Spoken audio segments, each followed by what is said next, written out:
Good evening, and welcome back to Bedtime and Historian.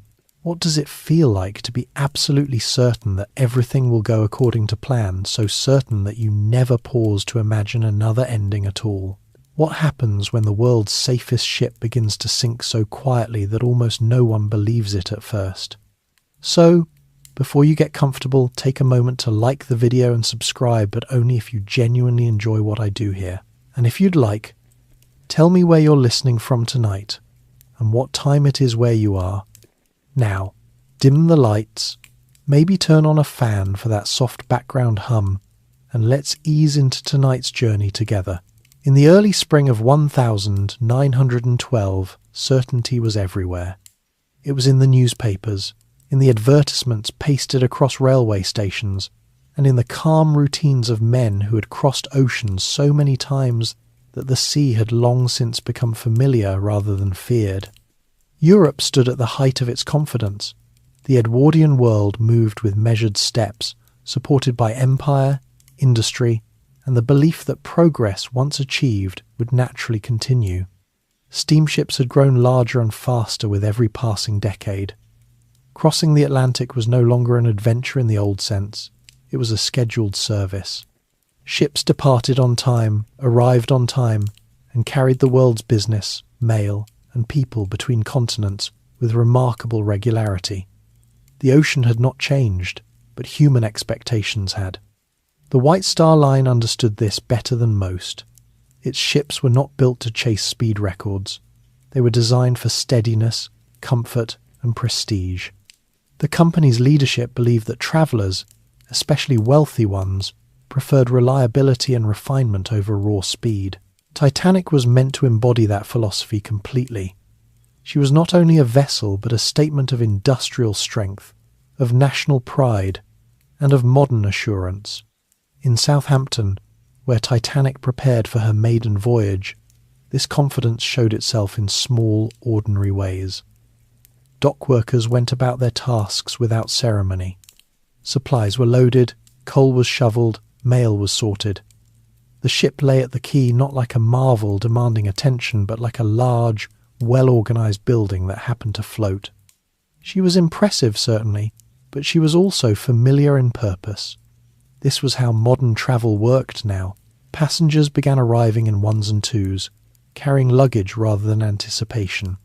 For many, this was not their first Atlantic crossing. Some had chosen Titanic specifically because of her reputation for comfort.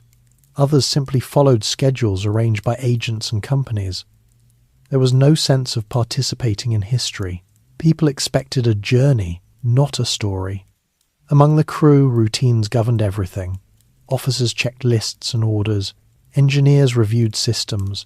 Stewards memorized cabin assignments. Each man had a defined role, and the success of the voyage depended not on inspiration but on repetition, doing what had been done before, again and again, with steady hands. Captain Edward John Smith arrived with the quiet authority of experience. Known as the millionaire's captain, he had spent decades at sea and was nearing retirement. This voyage was meant to be a fitting capstone to a long, dependable career. He had commanded ships through storms and fog, through crowded shipping lanes and quiet nights. Nothing about Titanic suggested that this crossing would be different from the many others he had overseen. Thomas Andrews, the ship's designer, moved through the vessel with a different awareness. He knew every compartment, every bulkhead, every calculation. He was not anxious, but he was attentive. Titanic was his work made real, and like any careful engineer, he remained interested in how theory met practice. His presence on board was routine for a maiden voyage, not an omen. J. Bruce Ismay, managing director of the White Star Line, also travelled aboard. His role was both executive and symbolic. He represented the company's confidence in its newest ship. His presence was meant to reassure, not supervise. This was not a trial run in the experimental sense. Titanic was already considered complete. Around them, the social world of the ship assembled itself. First-class passengers arrived with trunks and expectations shaped by luxury hotels rather than travel hardships. Second-class travellers represented professionals, academics, and clergy people, comfortable enough to expect privacy, but practical enough to appreciate value. Third-class passengers, many of them emigrants, carried fewer belongings but heavier hopes. They were not tourists. They were moving their lives. The divisions between these groups were clear, enforced by architecture as much as by policy. Corridors, staircases, and public rooms guided people where they belonged. This was not seen as cruelty or injustice at the time, but as order. Everyone knew their place, and the system worked because it was rarely questioned. As departure day approached, no one spoke of danger. The North Atlantic in April was known to be cold, and ice was a seasonal consideration, but it was not extraordinary. Ships had encountered ice for decades and adjusted accordingly. Wireless technology now allowed warnings to be shared. Experience suggested that risks could be managed. The phrase unsinkable was sometimes used in promotional language, but it was not a technical claim. It referred to the ship's advanced safety features, watertight compartments designed to limit flooding. In practice, this contributed to confidence rather than recklessness. It reassured passengers and crew alike that problems, if they arose, would remain contained. This sense of containment extended beyond engineering. Life itself felt contained, predictable, governed by systems that had proven themselves effective. The Edwardian world valued order. Disruptions were thought to be temporary. Disasters belonged to the past or to places far away. On the evening before departure, Titanic rested quietly at the dock. Lights glowed along her decks. Inside, final adjustments were made. Beds were prepared. Dining rooms stood ready. There was nothing tense in the air, nothing dramatic. If anything, there was a mild sense of anticipation, similar to the night before a long train journey. Families in Southampton went about their routines, unaware that history had moored itself just offshore. Letters were written, meals eaten, conversations held that would not be remembered. The ship was present, but its future meaning had not yet formed. This is how large events often begin, not with warnings or signs, but with normality so complete that it feels unremarkable. Titanic did not depart into uncertainty. She departed into confidence shared by nearly everyone connected to her. That confidence shaped every decision that followed, not because people were careless, but because they were accustomed to success. By the time the final paperwork was completed and the last cargo secured, there was no sense of urgency. The ship was ready, the crew was ready, the passengers were ready. The Atlantic waited as it always had, wide and indifferent. What mattered most on that quiet night before departure was not what people knew, but what they assumed. They assumed that systems would hold, that experience would guide them, and that tomorrow would resemble yesterday closely enough to require no special thought. And with those assumptions firmly in place, Titanic prepared to sail, building a floating world. Titanic did not begin as a ship, she began as a response. At the turn of the 20th century, the North Atlantic was the busiest maritime corridor in the world. Millions of people crossed it every year, along with mail, capital, and influence. Steamship companies competed not only for passengers, but for prestige. A liner was an advertisement that floated. Size, comfort, and reliability mattered as much as speed, sometimes more. The White Star Line watched this competition carefully. Its rival, Cunard, had recently introduced two fast, powerful ships, Lusitania and Mauretania, that captured public attention with their speed records. White Star chose a different path. Rather than racing across the ocean, it would dominate it with scale and comfort. The plan was deliberate. Build ships so large and well-appointed that speed would become secondary. From that decision came the Olympic-class liners, Olympic, Titanic, and Britannic. Titanic was the second of the three, and in many ways the most emblematic. She was conceived not as an experiment, but as a refinement, a culmination of existing practice brought to its logical extreme. Her construction began at the Harland and Wolff shipyard in Belfast, a place already accustomed to large steel vessels. Even so, Titanic required adjustments. Gantries were reinforced. New tools were installed. Thousands of workers were employed, each specializing in a narrow task: riveting, plating, wiring, fitting interiors. The ship rose piece by piece, not as a single vision, but as a coordinated effort spread across months. From the outside, Titanic was impressive by any measure. She stretched over 880 feet in length. Her hull rose high above the waterline, her funnels visible from miles away. But what mattered more to her builders lay inside: the systems designed to make her safe, stable, and comfortable.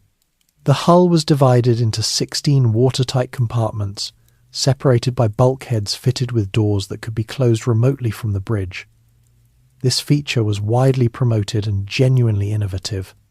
In theory, the ship could remain afloat even if several compartments flooded. It was not invulnerable, but it was resilient, at least according to the calculations available at the time. Those calculations were based on known risks and known patterns. They did not imagine damage extending across too many compartments at once. They assumed collisions would be localized, as most had been in the past. The ocean, though vast, was treated as a space governed by precedent. Titanic's engines reflected similar thinking. She used a combination of reciprocating steam engines and a low-pressure turbine, an arrangement intended to balance power and efficiency. The system was reliable rather than cutting-edge. Engineers valued familiarity. At sea, novelty was often a liability. The boilers that fed those engines consumed enormous amounts of coal, several hundred tons per day. Teams of firemen worked below decks, shoveling continuously in hot, enclosed spaces. Their labour was unseen by most passengers, but it was constant. The ship's smooth progress depended on it. Above the machinery spaces, Titanic transformed into something else entirely. Public rooms were designed to resemble grand hotels rather than ships. Wood panelling, upholstered furniture, electric lighting, and wide staircases created an atmosphere of permanence. This was intentional. White Star wanted passengers to forget they were at sea. First-class accommodations received the most attention. The dining saloon could seat hundreds. The grand staircase served not just as a means of movement, but as a symbol, an interior centerpiece meant to impress. There were reading rooms, lounges, a gymnasium, even a swimming bath. None of this was necessary for crossing the Atlantic, but all of it contributed to the idea that Titanic was not merely transportation. She was an experience.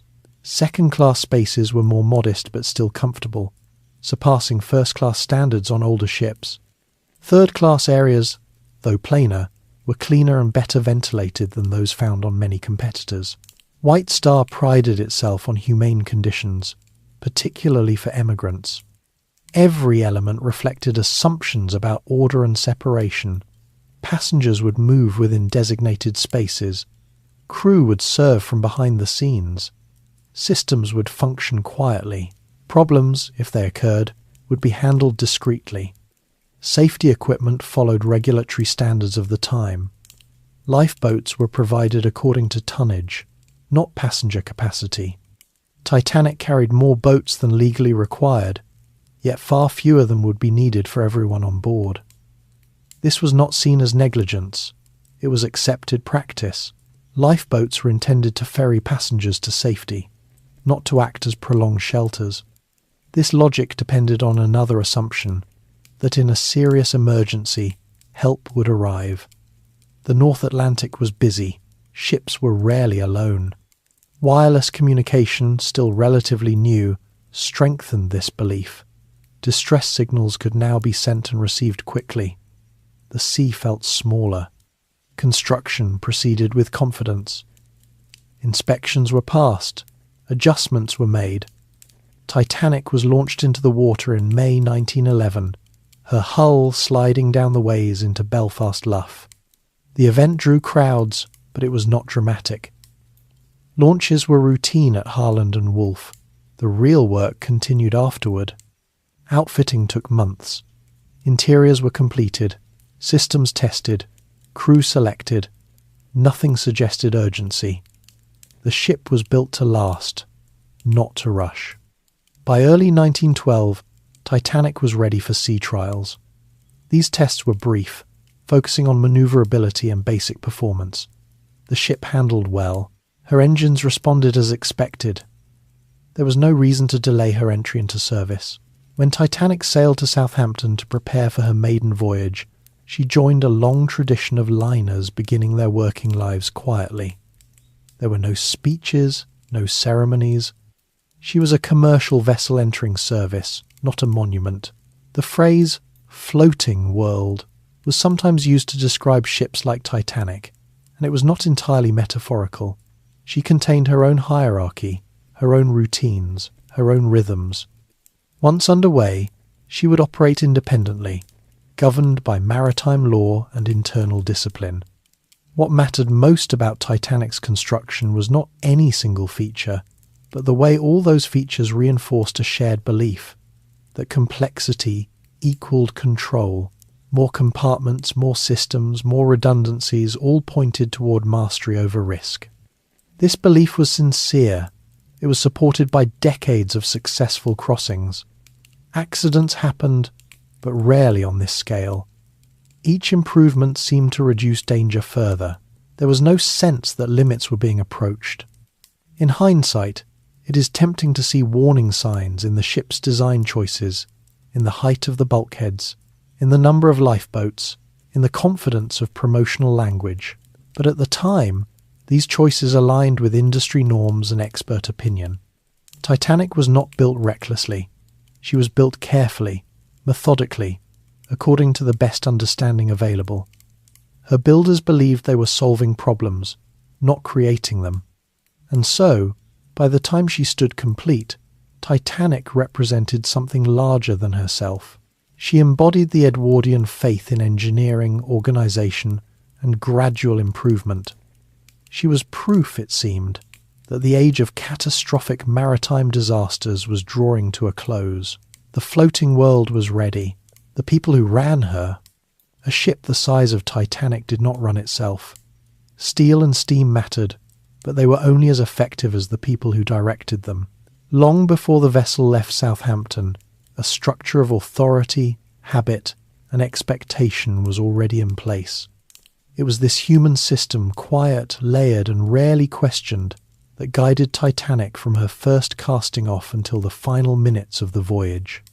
At the top of that structure stood Captain Edward John Smith. He was 62 years old in 1912, a man whose career had followed the rise of steamship travel itself. Smith had gone to sea as a boy, advanced steadily, and earned a reputation not for brilliance or daring, but for steadiness. White Star Line valued this quality. Their passengers, many of them wealthy and cautious, preferred a captain who inspired calm rather than excitement. Smith's authority on board was complete, but it was exercised gently. He was not known for issuing sharp orders or asserting himself unnecessarily. Instead, he relied on routine and trust. His officers were experienced men, accustomed to autonomy within clearly defined limits. On a ship like Titanic, the captain did not micromanage. He supervised a system that largely ran itself. Directly beneath him were the deck officers. Chief Officer Henry Wilde, recently transferred from Olympic, served as Smith's second-in-command. Wilde was a practical seaman, quiet and competent, with years of experience on large liners. His presence reinforced continuity between Titanic and her older sister ship. First Officer William Murdoch handled much of the day-to-day navigation. Murdoch was widely respected, known for his professionalism and decisiveness. He had served on several White Star vessels and understood the company's expectations thoroughly. His role placed him at the centre of operational decisions, course adjustments, speed, watch schedules. Second Officer Charles Lightoller, meticulous and rule-oriented, brought a different temperament. He believed strongly in order and adherence to procedure. His sense of duty was rigid, shaped by years at sea and a belief that discipline was the foundation of safety. He trusted the system because he was part of the system. 3rd through 6th officers filled out the watch rotations. Each man knew his place and his responsibilities. None of them were new to ocean travel. For them, Titanic was larger and more luxurious than previous ships, but the principles remained the same. Beyond the bridge, another hierarchy governed the engine rooms. Chief Engineer Joseph Bell oversaw the mechanical heart of the ship. His domain lay deep below the waterline, far from passenger spaces. Bell was responsible for ensuring that boilers, engines, and electrical systems functioned smoothly. His world was one of gauges, pressure, and routine maintenance. He and his engineers measured success by consistency, steady revolutions, even temperatures, predictable performance. Under Bell worked a large team of engineers, greasers, firemen, and trimmers. Firemen shoveled coal into the furnaces hour after hour, maintaining the steam that powered the ship. Trimmers worked in the coal bunkers, moving fuel to where it was needed. These men laboured in heat and darkness, largely invisible to passengers. Their work was physically demanding, repetitive, and essential. They were accustomed to hardship. Many had worked on ships where conditions were worse. Titanic's size did not make their jobs easier, but it did make them more organised. Shifts were scheduled, tasks defined. Like the officers above, these men relied on routine. Parallel to the maritime command structure ran the hotel staff. Chief Steward Hugh McElroy managed the service side of the ship.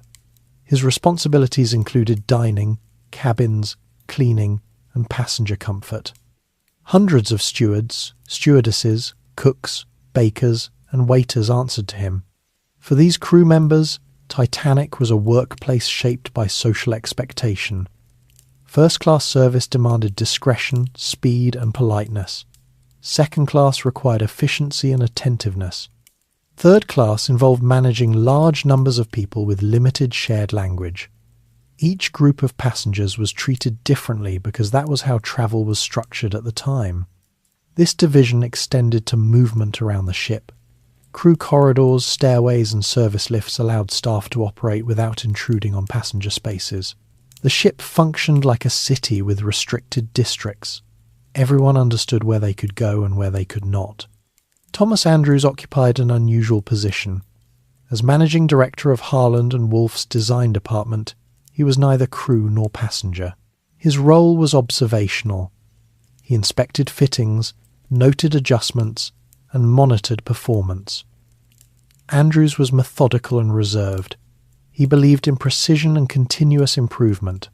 He did not assume perfection, but he trusted design principles supported by calculation. J. Bruce Ismay's presence carried a different weight. As chairman and managing director of White Star, he represented corporate interests. Ismay was not involved in navigation or engineering decisions directly, but his authority was implicit. Officers were aware of his position. At the same time, maritime tradition placed ultimate responsibility with the captain. The boundaries between influence and command were understood, but rarely tested. Wireless operators formed another distinct group. Jack Phillips and Harold Bride worked for the Marconi Company, not White Star Line. Their primary duty was transmitting passenger messages, not monitoring ice reports. Wireless communication was still viewed as an auxiliary service rather than a navigational tool. The operators worked long hours, sending and receiving signals, often under pressure to clear backlogs. This separation mattered. Information flowed through channels defined by custom, not urgency. Ice warnings were received, logged, sometimes passed on, sometimes delayed. No single person was responsible for synthesizing all available data. Instead, information moved in fragments. What unified all these roles was trust in the established order. Each man believed that if he performed his duty correctly, the whole would function smoothly. This belief was reinforced by experience. Most Atlantic crossings ended uneventfully. Problems arose, but they were handled. There was no culture of anticipating catastrophe. Training focused on routine emergencies: fire, mechanical failure, minor collisions. Lifeboat drills existed, but they were procedural rather than rehearsed. Crew members knew where boats were and how to lower them, but few had practiced under realistic conditions. This was not complacency in the modern sense. It was proportionality. Extreme scenarios were considered unlikely. Preparing extensively for them seemed unnecessary, even disruptive. The officers trusted the ship, the engineers trusted the machinery, the stewards trusted the order of service, the wireless operators trusted the flow of messages. Each layer reinforced the others. Even social dynamics reflected this structure. Passengers deferred to officers, crew deferred to rank. Decisions moved downward, not upward. Questioning authority was rare, not because people were intimidated, but because the system had worked for so long. On the bridge, watch schedules rotated smoothly. Officers monitored speed, course, and weather. Orders were given and acknowledged. Logs were kept. Everything appeared stable. Below decks, the rhythm of labour continued uninterrupted. Boilers roared, engines turned, lights glowed. Electric power flowed throughout the ship, reinforcing the sense of modern reliability. In passenger spaces, the crew's presence was designed to be unobtrusive. Stewards moved quietly, anticipating needs. Service appeared effortless. This invisibility was intentional. It supported the illusion that comfort was natural, not manufactured. What none of these people could see, what no one was trained to imagine, was a failure that exceeded the system's assumptions. The possibility that multiple safeguards might be overwhelmed at once did not fit into existing categories. Responsibility was distributed, but accountability was diffuse. Everyone knew their job, but no one was tasked with imagining the unthinkable. This was not negligence. It was how large organizations functioned in an era that trusted structure over speculation. As Titanic moved closer to departure, these human systems settled into place as firmly as the steel beneath them. The ship was staffed by professionals doing what they had done many times before. Experience bred confidence, and confidence discouraged doubt. In later years, individuals would be scrutinized, praised, or blamed. Actions would be dissected, decisions questioned. But before the voyage began, there was no sense of impending judgment. There was only the steady continuation of routine. The people who ran Titanic believed in order, hierarchy, and competence. They believed that the sea could be managed through experience and technology. They believed, above all, that tomorrow would follow today in a predictable line. And with that belief guiding them, they prepared to sail. Passengers, classes, and expectations. When Titanic prepared to sail, she carried more than people from one continent to another. She carried assumptions about class, comfort, order, and what travel was supposed to feel like in the early 20th century. These assumptions shaped how passengers moved, where they slept, how they were served, and, most importantly, what they expected from the ship and from one another. The passenger list itself reflected the world as it existed in 1912. Wealth was concentrated, social mobility was limited, and the Atlantic crossing connected two centres of economic gravity. Those who boarded Titanic did so with different reasons and different futures in mind, but they shared a belief that the voyage would be routine. First-class passengers occupied the most visible and celebrated spaces on the ship. Many were industrialists, financiers, diplomats, and their families. Some were well known in business or society. Others were simply affluent enough to afford the fare. For them, Titanic was not a challenge or an ordeal. It was an extension of a lifestyle already defined by comfort and predictability. Their cabins were spacious, some arranged as private suites with sitting rooms and private baths. The furnishings echoed grand hotels on land: polished wood, soft carpets, electric lighting that could be adjusted at will. There was no sense of improvisation in these spaces. Everything suggested permanence. Meals were served at fixed hours in a dining saloon designed to impress without overwhelming. Service followed formal rules, multiple courses, proper attire, attentive but discreet waiters. The emphasis was on calm regularity. Nothing was meant to surprise. Public rooms offered places to read, write letters, or walk slowly beneath glass-domed ceilings.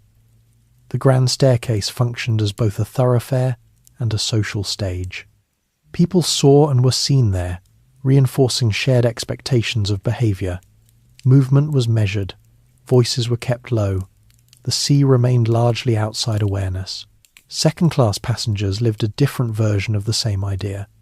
Many were professionals, teachers, clergy, engineers, writers, or families travelling for business or relocation. Their accommodations were simpler but still comfortable. Cabins were smaller, often shared, but clean and well-maintained. Second-class dining was orderly and respectable. Meals were fewer in number but substantial. Service was efficient rather than ceremonial. These passengers expected courtesy and reliability, not indulgence. For them, Titanic represented value and modernity rather than luxury. Third-class passengers formed the largest group. Many were emigrants heading toward new lives in North America. They came from across Europe and beyond, speaking dozens of languages. Some travelled alone, others with families. Their possessions were limited to what they could carry or afford to ship. Conditions in third class reflected both progress and constraint. Compared to older emigrant ships, Titanic offered better ventilation, cleaner spaces, and regulated accommodations. Cabins were grouped by gender and family status.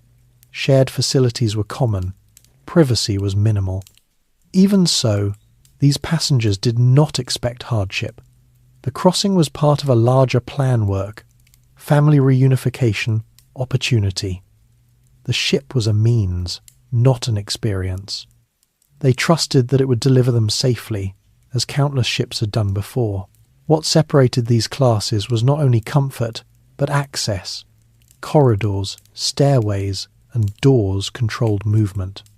Regulations, some mandated by immigration law, others by custom, kept groups apart. This separation was not viewed as hostility. It was accepted structure. Crew members enforced these boundaries routinely. Stewards directed passengers politely but firmly. Signs guided movement. Most passengers complied without question because the system aligned with what they already knew. This structure shaped expectations during the voyage. First-class passengers expected to be informed discreetly if anything unusual occurred. Second-class passengers expected instructions. Third-class passengers expected to follow orders when given. These expectations were rarely articulated, but they existed nonetheless. Social interactions reflected the same pattern. People tended to remain within their class group. Encounters across boundaries were limited and formal. Shared decks existed, but habits kept people apart. The ship itself reinforced this. Promenade decks were divided, dining rooms were separate, even the view of the sea varied depending on location. Titanic was a single vessel containing multiple social worlds. Before departure, excitement took different forms.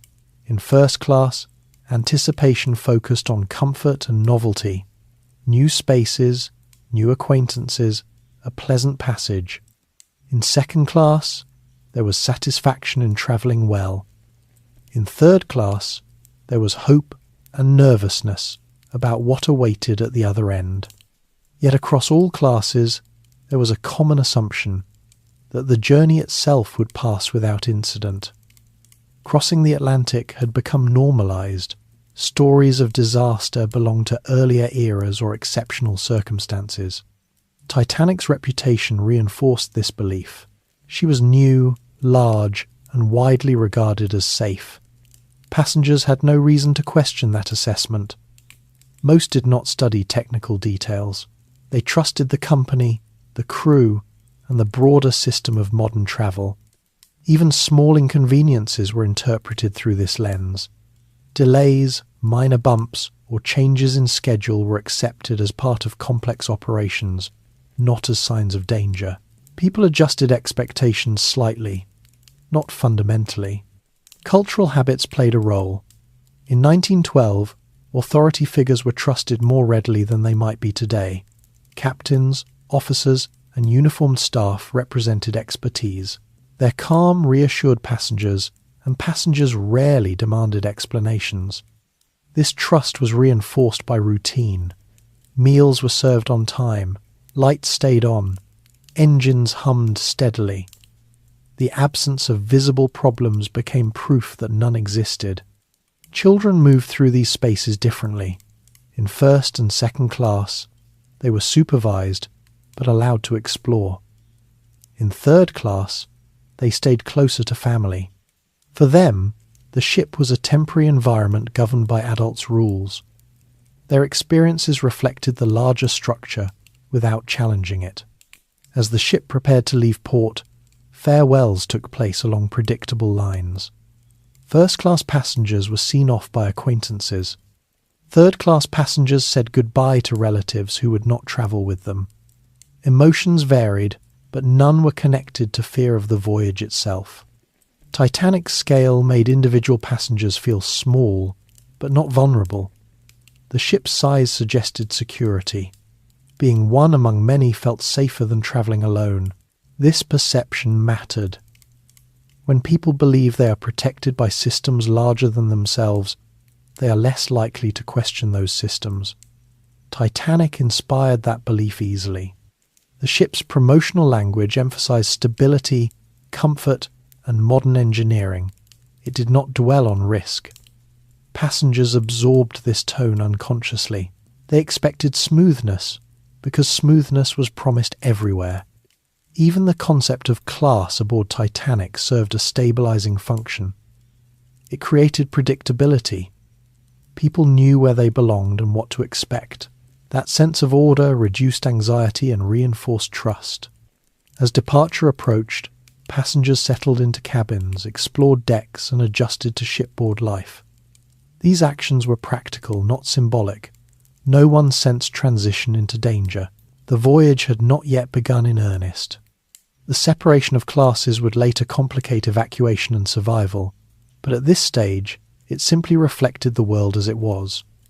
No one imagined that social boundaries would matter in an emergency.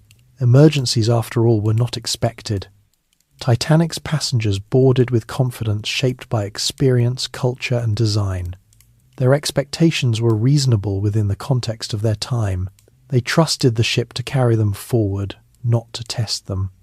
And with those expectations firmly in place, the passengers prepared for departure, each group inhabiting its own version of the same floating world. Sailing from Southampton. On the morning of the 10th of April, 1912, Southampton was awake long before Titanic was ready to leave.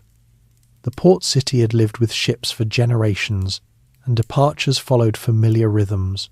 Trains arrived on schedule. Porters moved steadily along platforms.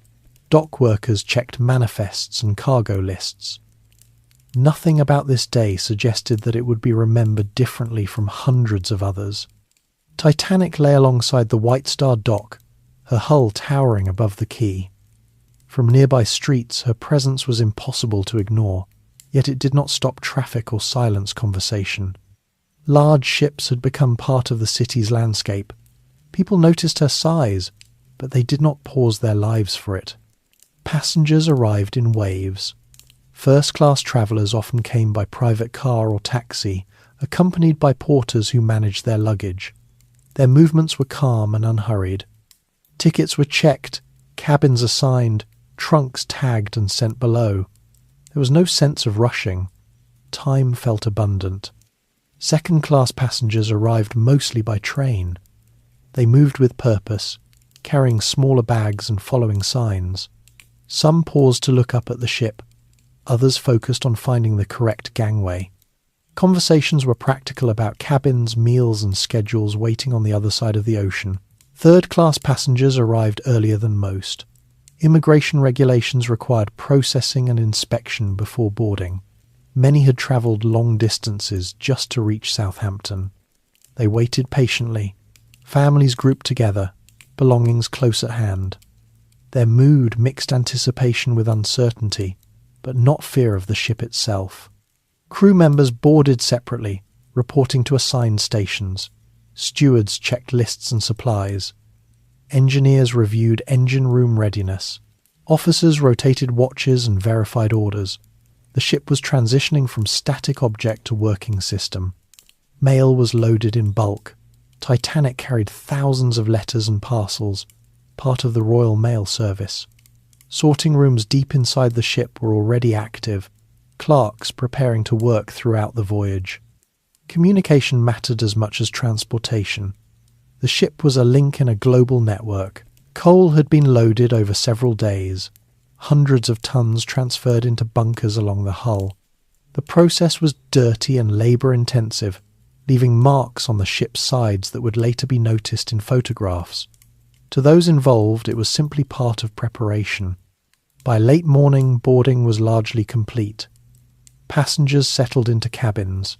Stewards assisted with unpacking. Some explored decks and public rooms. Others remained inside, adjusting to the unfamiliar stillness of a ship not yet underway. On the bridge, officers monitored activity below. Captain Smith arrived on board and reviewed final details. There were no speeches, no formal send-offs. Authority expressed itself quietly, through readiness rather than announcement. At noon, Titanic prepared to depart. Lines were readied. Tugs waited to assist with manoeuvring in the confined space of the dock.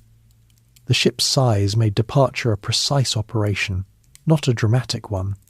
As lines were cast off, an unexpected moment occurred. Titanic's engines engaged slowly, and as her massive hull began to move, water displaced by her motion affected nearby vessels. The smaller liner, New York, moored ahead, strained against her lines. One snapped. The ship swung toward Titanic, pulled by suction. For a brief moment, attention sharpened. Tugs reacted quickly. Titanic's engines were stopped. Lines were secured. The New York was brought under control with only yards to spare. Damage was avoided. The incident caused delay, not alarm. Such occurrences were known risks in crowded harbours. Adjustments were made. Departure resumed. Those who noticed the event saw it as an inconvenience, not a warning. By early afternoon, Titanic moved down the River Test toward open water. Crowds watched from shore. Some waved, some simply observed. The ship's whistle sounded, deep and measured. Once clear of the harbour, Titanic turned south toward the English Channel. The engines settled into steady rhythm. The voyage had begun. Life aboard adjusted smoothly. Lunch was served. Passengers explored decks. Crew resumed routines, now oriented toward movement rather than preparation. The ship's size dampened sensation of motion. For many on board, the sea felt distant, almost irrelevant. That evening, Titanic approached Cherbourg, France. The port was too shallow for the ship to dock directly. Instead, tenders ferried passengers and mail between shore and ship. This process was efficient but time-consuming. First-class passengers boarded from Cherbourg, some of them among the wealthiest individuals on board. Their arrival added to the social atmosphere of the voyage, but did not alter its tone. Cabins were filled, dining arrangements adjusted. By nightfall, Titanic resumed her westward course. The channel opened into the Atlantic. The ship's speed increased slightly. The sense of transition was subtle. There was no clear moment when Europe felt left behind. The sea simply widened. On April 11, Titanic reached Queenstown, Ireland, her final port of call. Again, tenders handled boarding. This stop added mostly third-class passengers, families and individuals emigrating to North America. Some disembarked as well, completing short journeys. Queenstown marked a psychological boundary. After leaving, Titanic would not see land again until North America. Even so, the atmosphere remained calm. For experienced travellers, this was familiar territory. For emigrants, The crossing ahead was anticipated but not feared. By late afternoon, Titanic turned fully into the open Atlantic. The coast of Ireland receded. The ship settled into her intended cruising speed. Days at sea followed predictable patterns. Weather was fair. The ship moved smoothly. Meals were served on schedule. Wireless messages flowed. Nothing disrupted routine. Passengers adapted quickly. Seasickness was minimal. Activities filled the hours, walking decks, reading, writing letters. Children played quietly. Conversations revolved around destinations rather than dangers. Crew members maintained discipline and pace. Watches rotated. Logs were updated. Equipment functioned as designed. The ship performed exactly as expected. There was no sense of urgency and speed. Titanic was not racing. She was following schedule, not pushing limits. This distinction mattered to those in command. The ship's reputation rested on reliability, not haste. As night fell on the open Atlantic for the first time, lights glowed throughout the ship. From outside, Titanic appeared like a floating city, steady and bright against the dark water. Below decks, engines continued their work. Firemen shoveled coal, engineers monitored pressure. Electricity powered lighting, heating, and communication. The ship felt self-contained, sustained by its own systems. Passengers retired to cabins, adjusted to gentle vibration, and slept. The sea remained calm. The ship's motion was consistent, almost hypnotic. This was how the voyage was meant to feel: predictable, controlled, ordinary. No one on board perceived departure as a threshold crossed into uncertainty. Southampton, Cherbourg, and Queenstown were steps along a planned route, not moments of decision. Each departure reinforced the belief that the next would follow just as smoothly. The Atlantic stretched ahead, wide and cold, but familiar in concept. Charts had mapped it. Ships crossed it daily. Weather reports were exchanged. Experience suggested that nothing lay ahead that could not be handled. Titanic moved westward under that assumption, her passengers and crew settling into patterns that would define the coming days. The ship had left land behind, but not certainty. And so the sailing from Southampton, through ports and into open ocean, completed without drama. The voyage was underway, carried forward by confidence earned over decades of successful crossings. Life at sea, small details. Once Titanic cleared Queenstown and turned fully into the Atlantic, the voyage entered its longest and quietest phase. This was the portion of the crossing that most passengers expected to remember least. Days at sea were not designed to be remarkable. They were meant to pass smoothly, marked by meals, rest, and small diversions, all arranged to make time feel organised and unthreatening. The first full day at sea unfolded without incident. The weather was cool but calm. The sea showed only low swells, barely noticeable given the ship's size. For passengers accustomed to earlier generations of ships, the steadiness was striking. Titanic did not roll sharply or pitch. She moved forward with a slow, confident rhythm that muted awareness of the ocean altogether. Morning routines developed quickly. Stewards moved through corridors at regular intervals, checking cabins, refreshing wash basins, and tidying personal spaces. Their presence was efficient and quiet. Passengers often encountered them only briefly, yet their work shaped the entire atmosphere of the ship. In first class, breakfast was a leisurely affair. Served over extended hours, it allowed passengers to rise when they wished. Some took early walks on the promenade deck before eating. Others remained in cabins, reading or writing letters. The pace was unhurried, shaped by choice rather than necessity. Second-class passengers followed a more structured schedule. Breakfast hours were fixed. Activities clustered around meals. Still, there was little sense of restriction. The ship provided enough space that crowding was rarely felt. Third-class passengers experienced the ship differently. Their days were shaped by communal spaces and shared routines. Meals were served at set times, often lively and noisy. Conversations crossed languages. Children occupied themselves in open areas under informal supervision. Despite fewer comforts, there was a sense of order and relative ease. Across all classes, the ship encouraged walking. Decks stretched long and uninterrupted. Passengers paced them slowly, often retracing the same paths. These walks served no destination. They were habits meant to fill time gently. Inside, public rooms remained busy without becoming loud. The library saw steady use. Writing desks were occupied by those composing letters that would later be mailed when land was reached. These letters often described the ship more than the sea. People commented on comfort, service, and weather, reinforcing the idea that nothing unusual was occurring. Meals structured the day. Lunch followed breakfast, then afternoon tea, then dinner. In first class, dinner was the most formal event. Dress codes were observed. Service was deliberate. Courses followed one another in predictable order.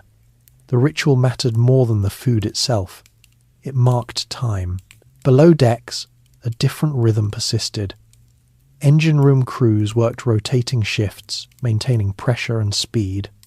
Firemen laboured in near-constant heat, shoveling coal into furnaces that consumed fuel relentlessly.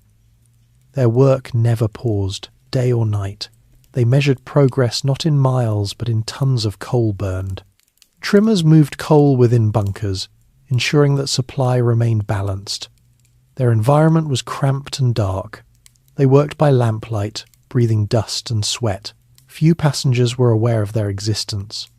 Fewer still understood how essential they were to the ship's motion. In the mail room, clerks sorted letters continuously. Titanic carried one of the largest mail consignments ever loaded onto a ship. Regulations required that mail be handled even at sea. Clerks worked long hours, surrounded by sacks and sorting tables. Their task connected the ship to the world beyond the horizon. The wireless room operated almost constantly. Passenger messages flowed outward.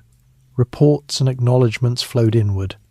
Wireless operators focused on clearing backlogs rather than monitoring navigational information. Their priority reflected commercial reality. Passengers expected communication. Ice warnings were part of the background, not the foreground. On the bridge, watches rotated routinely. Officers noted weather conditions, speed, and course. Logbooks were updated at regular intervals. Orders were passed calmly. There was no need for heightened alertness. Conditions did not demand it. The ship's speed increased slightly as she settled into the open Atlantic. This was normal. Titanic was designed to cruise efficiently once clear of traffic and ports. There was no sense of pushing limits. The engines ran smoothly, without strain. Passengers noticed the speed only indirectly. The vibration beneath their feet was steady. The wake trailed long and white behind the ship. Time zones shifted gradually, announced through clocks adjusted by the crew. Even time itself felt managed. Children adapted quickly to shipboard life. They explored allowed areas, accompanied by parents or nurses. The ship felt safe. There were rails, wide decks, and constant supervision. Few restrictions felt oppressive. Adults trusted the environment. Social interactions followed familiar patterns. People conversed with those they had met during boarding or meals. Friendships formed casually. Some passengers spent long hours alone, content with books or thought. There was no pressure to participate. Crew members maintained professional distance. Stewards addressed passengers formally. Officers acknowledged greetings but did not linger. The hierarchy remained intact, not enforced harshly, but observed naturally. At night, the ship transformed quietly. Lights dimmed in public spaces. Corridors softened into silence broken only by footsteps and distant machinery. Passengers retired to cabins, adjusting to gentle vibration and enclosed stillness. The sea outside remained largely unseen. Few passengers ventured out at night. Those who did noticed the cold more than the water. Stars appeared sharp and numerous when clouds cleared. The ship's lights reflected faintly on the surface below.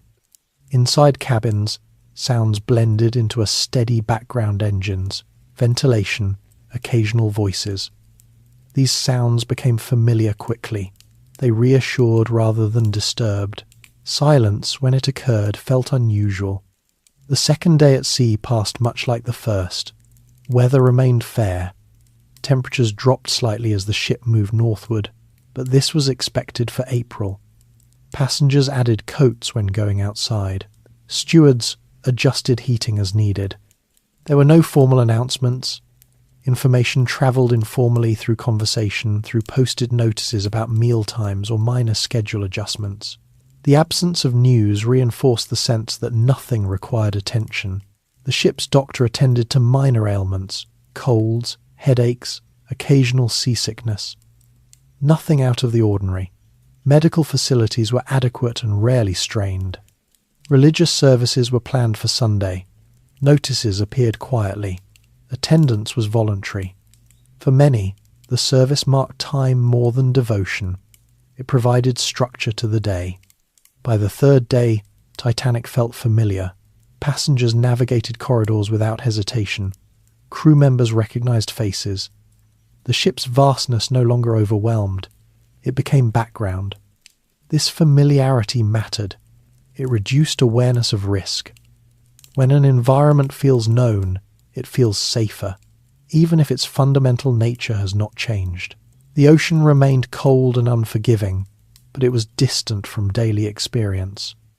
Even small inconveniences were absorbed easily. A delayed message, a crowded corridor, a closed deck, due to weather none suggested danger. They were minor adjustments within a functioning system. Ice warnings began arriving more frequently as the ship progressed westward. They were received, noted, and sometimes passed along, but they did not alter routine significantly. Ice was a known hazard, managed through vigilance and course adjustments. It was not viewed as an emergency. The ship's size contributed to this perception. Titanic felt substantial, solid, unaffected by small changes in sea or weather. Her mass insulated passengers from external conditions. By Sunday, April 14, routines were firmly established. Passengers anticipated another quiet day. Crew members expected nothing beyond standard duty. The voyage was nearing its midpoint. This calm was not ignorance. It was trust. Trust in design, in experience, in precedent. The small details of life at sea, meals, walks, work shifts reinforced that trust continuously. Nothing in these days suggested that routine would soon fail. The ship functioned as designed. People behaved as expected. The system appeared complete. And so, Titanic continued westward, carrying her floating world across open water, sustained by habits so ordinary that they masked the extraordinary vulnerability beneath them. Ice warnings and North Atlantic reality.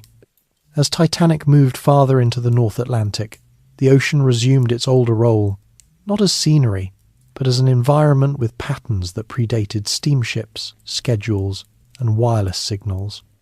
To those who worked the sea for a living, April carried expectations as clear as any calendar entry. Ice was part of the season. It arrived with the currents, drifted southward from Greenland, and scattered itself unpredictably across shipping lanes that had grown increasingly busy. This reality was neither mysterious nor new. Masters and officers had dealt with ice for decades. Charts noted typical boundaries. Seasonal bulletins were circulated. Experience filled in the rest. The North Atlantic in spring demanded attention, not fear. Ice warnings came to Titanic through wireless messages sent by other ships. These messages varied in precision and urgency. Some listed coordinates. Others spoke generally of bergs and field ice. Each report reflected what its sender had observed at a particular moment, in a particular place.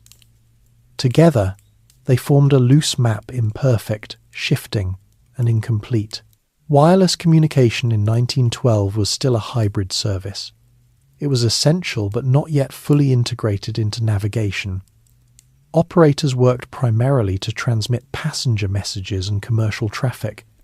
Ice reports were important, but they did not automatically override other duties. There was no centralized system for prioritizing or consolidating warnings. On Titanic, ice messages were received, logged, and sometimes forwarded to the bridge. The process depended on timing, workload, and judgment. When the wireless room was busy clearing passenger traffic, messages accumulated. When officers were occupied, information waited. This was not negligence. It was the normal operation of a new technology still finding its place aboard ships.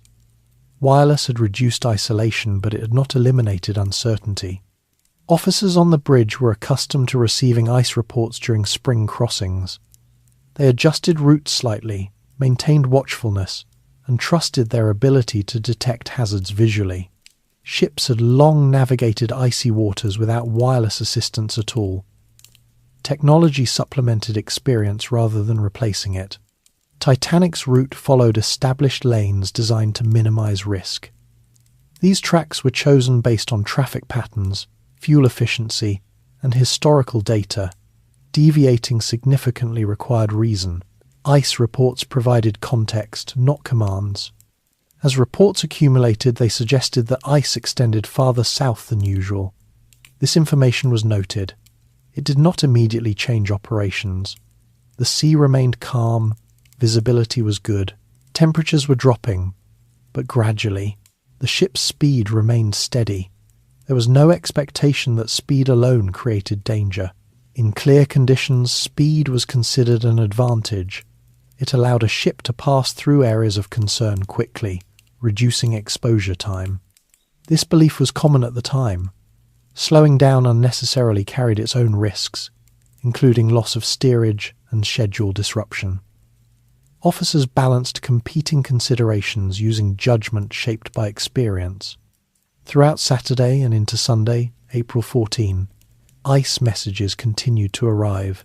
Some were acknowledged, others were posted in the chart room. The information was there, but it existed within a framework that treated ice as a manageable condition rather than an imminent threat. Temperature readings offered subtle clues. As the ship moved westward, the air cooled more sharply. Seamen noticed this change instinctively. Cold air often accompanied ice. Still, cold air alone did not demand drastic action. It was one data point among many. The sea itself appeared unusually calm. There was little swell, little wind. To passengers, this calm felt pleasant. To experienced officers, it removed one natural warning sign. Waves breaking against ice often revealed its presence. On a flat sea, bergs could be harder to see. This detail mattered, but it was not alarming on its own. Calm seas were common. Officers adjusted lookout practices accordingly, trusting eyes trained by years at sea. Lookouts were posted in the crow's nest as usual. They relied on sight rather than instruments. Binoculars were not standard equipment for lookouts, and their absence was not considered significant. Detection depended on contrast dark shapes against lighter water, or white ice against darker sea. Night navigation was routine. Ships crossed oceans at all hours. Officers and crew were trained to operate in darkness. Titanic's bridge was staffed according to standard practice. What distinguished the night of April 14 was not a single decision, but the convergence of conditions that reduced margins quietly. Ice warnings suggested caution. Calm seas reduced visibility cues. Darkness removed colour contrast. Cold air hinted at proximity to ice fields. Each factor alone was manageable. Together, they narrowed options. Passengers, of course, were largely unaware of this context. The ship's interior remained warm and bright. Dinner proceeded on schedule. Conversations flowed easily. The sea's reality stayed outside, beyond windows and awareness. The wireless room continued to operate heavily. Passenger messages increased as the voyage progressed. People sent notes ahead, informing contacts of arrival plans. The ship's success reinforced demand for communication. Some ice messages arrived during this period that did not reach the bridge promptly. They were not ignored, but delayed by workload and procedure. In the absence of a defined emergency protocol, delay did not feel dangerous. This illustrates a broader truth about systems. They function according to priorities that make sense in ordinary conditions. When conditions shift, those priorities may lag behind reality. Captain Smith was aware of ice reports. He discussed them with officers. The ship's course was adjusted slightly southward earlier in the voyage, reflecting standard response. No one believed Titanic was steering blindly into danger. The bridge did not operate in isolation. It relied on reports, instruments, and human senses. Each had limitations. Navigation was an exercise in managing uncertainty, not eliminating it. Maritime culture placed strong emphasis on experience. Officers trusted judgment earned through repetition. They had seen ice before. They had avoided it before. There was no reason to assume this time would be different. The North Atlantic itself offered no warning signs that night beyond cold and calm. The horizon lay dark and indistinct. Stars shone clearly. The sea appeared smooth. Such conditions were not rare. They did not trigger alarm bells. Instead, they demanded attention and care, which officers believed they were providing. Titanic's size again influenced perception. Large ships felt stable, resistant to sudden change. Officers believed that even if ice were encountered, damage would likely be limited. This belief rested on past incidents where ships struck ice and survived. What was not fully understood was how a glancing blow across multiple compartments could defeat compartmentalization. This scenario lay outside common experience. As Sunday evening progressed, ice reports became more numerous. The information was there, but it existed as background rather than foreground. No single report stood out as decisive. This diffusion of responsibility mattered. When warnings arrive incrementally, they can blend into routine. Urgency dissipates across time. The wireless system amplified information without organizing it. Messages came from different ships at different times. There was no central authority synthesizing data into a clear directive. This was not a failure of individuals. It was a limitation of the system as it existed. By late evening, Titanic approached the region where ice had been reported. Officers were aware. Lookouts were attentive. The ship continued at speed considered appropriate for conditions. There was no sense of racing or recklessness. There was confidence grounded in familiarity. In hindsight, the accumulation of small risk factors appears obvious. At the time, it felt ordinary. This difference between retrospective clarity and lived experience defines much of what followed. The North Atlantic did not announce danger. It simply waited, unchanged by human schedules or confidence. As the ship moved steadily westward under a clear, cold sky, the conditions that had developed quietly over days came into alignment. The ocean offered no drama, only reality. And within that reality, Titanic continued on her course, guided by experience that had not yet learned what it would soon confront. Sunday, April 14. A quiet confidence. Sunday aboard Titanic began without distinction. It arrived not as a turning point, but as another carefully arranged day at sea, shaped by habit and expectation. The ship had been underway long enough for routines to feel established, yet not long enough for monotony to take hold. For most on board, Sunday carried a familiar rhythm, softened by the isolation of the ocean and the steady reliability of the ship. Morning brought cool air and clear skies. The temperature had dropped further overnight, noticeable but not uncomfortable. Passengers added coats before stepping onto open decks. The sea remained calm, almost flat, its surface broken only by the ship's passage. There was no wind to speak of. Smoke from the funnels rose straight into the sky before thinning out.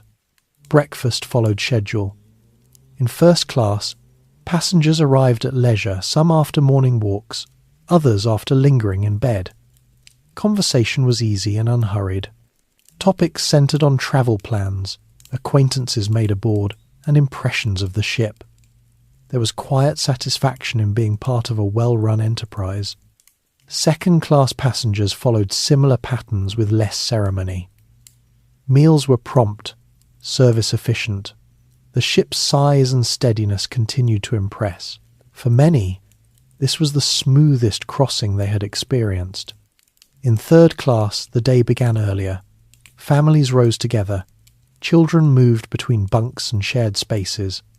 Meals were lively. There was noise, but also order. Crew members supervised without tension. The crossing so far had exceeded expectations formed by stories of older emigrant ships. Religious services marked the day gently. In first and second class, services were held in designated rooms, attended by those who wished to observe the day formally. Hymns were sung, prayers offered. The tone was reflective but calm. There was no mention of danger or difficulty. The sea outside remained absent from thought. For others, Sunday simply meant a change in routine. Some chose to write letters. Others spent time reading. The library and lounges saw steady use. The ship's interior spaces absorbed people easily, spreading them out so that crowding rarely occurred. On deck, passengers continued their walks. The cold air sharpened awareness but did not deter movement. People commented on the clarity of the sky and the calmness of the sea. The ocean appeared orderly, subdued. Crew members followed Sunday routines as well. Watches rotated as usual. Maintenance tasks continued. Engineers monitored machinery. Firemen laboured below decks without pause. Their work was constant, unaffected by the day of the week. The wireless room remained busy. Passenger traffic increased as the ship progressed westward. Messages were sent ahead to announce arrival plans. Replies arrived from shore. The ship felt connected, not isolated. Ice messages continued to come in. They were received, logged, and shared as time allowed. Officers were aware that ice lay ahead. Course and speed remained unchanged. This was not an oversight. It reflected judgment shaped by experience and prevailing practice. Captain Smith spent part of the day on the bridge and part circulating among passengers. His presence was reassuring. He spoke casually with travellers, projecting calm. There was no reason to behave otherwise. The ship's course had already been adjusted slightly earlier in response to ice reports. This adjustment was viewed as sufficient. The North Atlantic was wide. Avoidance did not require radical deviation. By afternoon, the temperature dropped further. Passengers noticed their breath faintly in the air. Crew members adjusted heating. Doors to open decks were sometimes closed briefly, then reopened. These were minor adjustments, not warnings. Lunch passed without comment. Afternoon tea followed. The steady progression of meals continued to define time. Each course, each serving, reinforced the sense that everything was proceeding as planned. As daylight faded, the ship prepared for evening. Lights brightened inside. The contrast between interior warmth and exterior cold increased. Few passengers lingered on deck after sunset. The sea outside became an abstract presence. Dinner on Sunday evening was unremarkable in content but significant in retrospect. In first class, it was a social occasion. Attire followed expectations. Service was smooth. Conversations touched on weather, plans in New York, and the novelty of the ship. No one discussed ice with urgency. Second-class dinner followed similar patterns, though simpler. Third-class passengers ate earlier, then returned to communal areas or cabins. Children were settled for the night. Families prepared for another day at sea. Behind the scenes, the ship continued forward at steady speed. Engines worked efficiently. The helm maintained course. Lookouts took their positions as night fell. The night itself was unusually clear. Stars appeared sharp and numerous. The moon was absent, leaving the sea dark. The calm water reflected little light. The horizon was indistinct. On the bridge, officers took note of conditions. Calm seas and cold air were observed. These details were not ignored. They were noted and integrated into existing expectations. There was no protocol demanding drastic action in such conditions. The lookouts stood watch in the crow's nest, scanning ahead. Their task was routine. They relied on sight and experience. There was no radar, no electronic detection. The human eye remained the primary instrument. Passengers retired gradually. Cabins filled with the familiar sounds of shipboard night. Distant engines, muffled footsteps, occasional voices. The ship's interior retained its warmth and light. Some passengers remained awake longer than usual. Social gatherings extended into the evening. Card games, conversations, and reading occupied time. There was no sense of urgency to sleep. Crew members maintained vigilance. Watches changed, reports were passed, logs were updated. Everything followed established procedure. Ice reports continued to arrive in the wireless room. One message, reporting heavy ice directly ahead, came in during the evening. It was logged and set aside to be delivered to the bridge when practical. The wireless operators were occupied clearing passenger traffic. The message did not interrupt their workflow. This moment illustrates how systems prioritize according to design. Passenger communication was the wireless service's primary function. Navigational information, though important, did not always override that priority.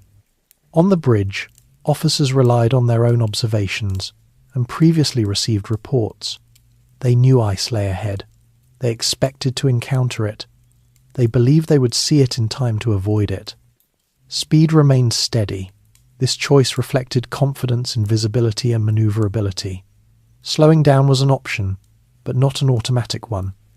The absence of visible danger supported continuation. The ship's design reinforced this confidence. Titanic was expected to handle minor impacts without serious consequence. The concept of unsinkability, though often overstated later, contributed to a sense that worst-case scenarios were unlikely.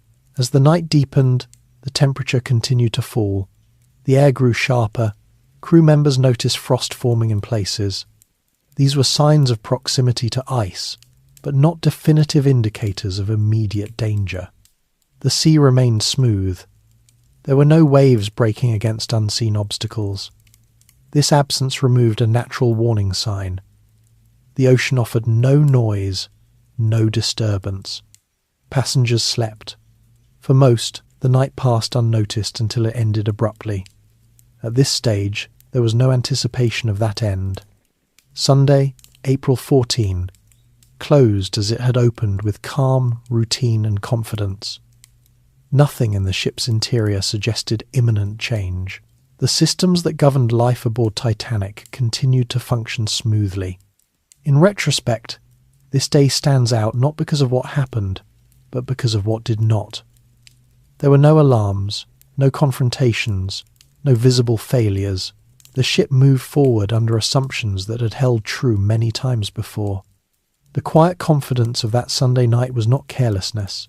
It was the product of experience, technology, and culture aligned towards stability. That alignment would soon be tested in ways no one aboard fully anticipated. As Titanic pressed westward under a clear, star-filled sky, the day ended without remark. The voyage continued, guided by habits that had not yet met their limits. The moment of impact. Late on the night of April 14, Titanic moved through the North Atlantic with a steadiness that felt unchanged from the hours before. From within the ship, nothing suggested a turning point. The engines maintained their rhythm. The decks were quiet. Most passengers slept, unaware that the conditions outside darkness, calm water, falling temperature, had narrowed the margin between routine and consequence. On the bridge, the watch followed established procedure. Officers monitored the ship's course and speed, exchanging brief updates as duties rotated. There was no tension in their movements. This was a familiar hour, one they had lived through many times on other crossings. Experience guided posture and pace. High above the bridge, in the crow's nest, the lookouts stood watch. Their task was straightforward in description and difficult in execution. Scan the darkness ahead for anything that did not belong. On a night with waves or moonlight, ice often revealed itself through contrast or sound. On this night, The sea lay flat and black, offering no such help. The lookout's eyes adjusted continually. They searched for the faintest outline, the slightest change in texture where sea met sky. Cold air sharpened focus but also numbed sensation. There was no wind to carry sound. The world ahead of the ship appeared empty. At approximately 11:40 p.m., that emptiness changed. What was seen first was not a towering shape, but a subtle interruption, a darker mass where none should have been. The iceberg did not gleam white in the darkness. It appeared as a shadow, its edges difficult to define against the black sea and star-filled sky.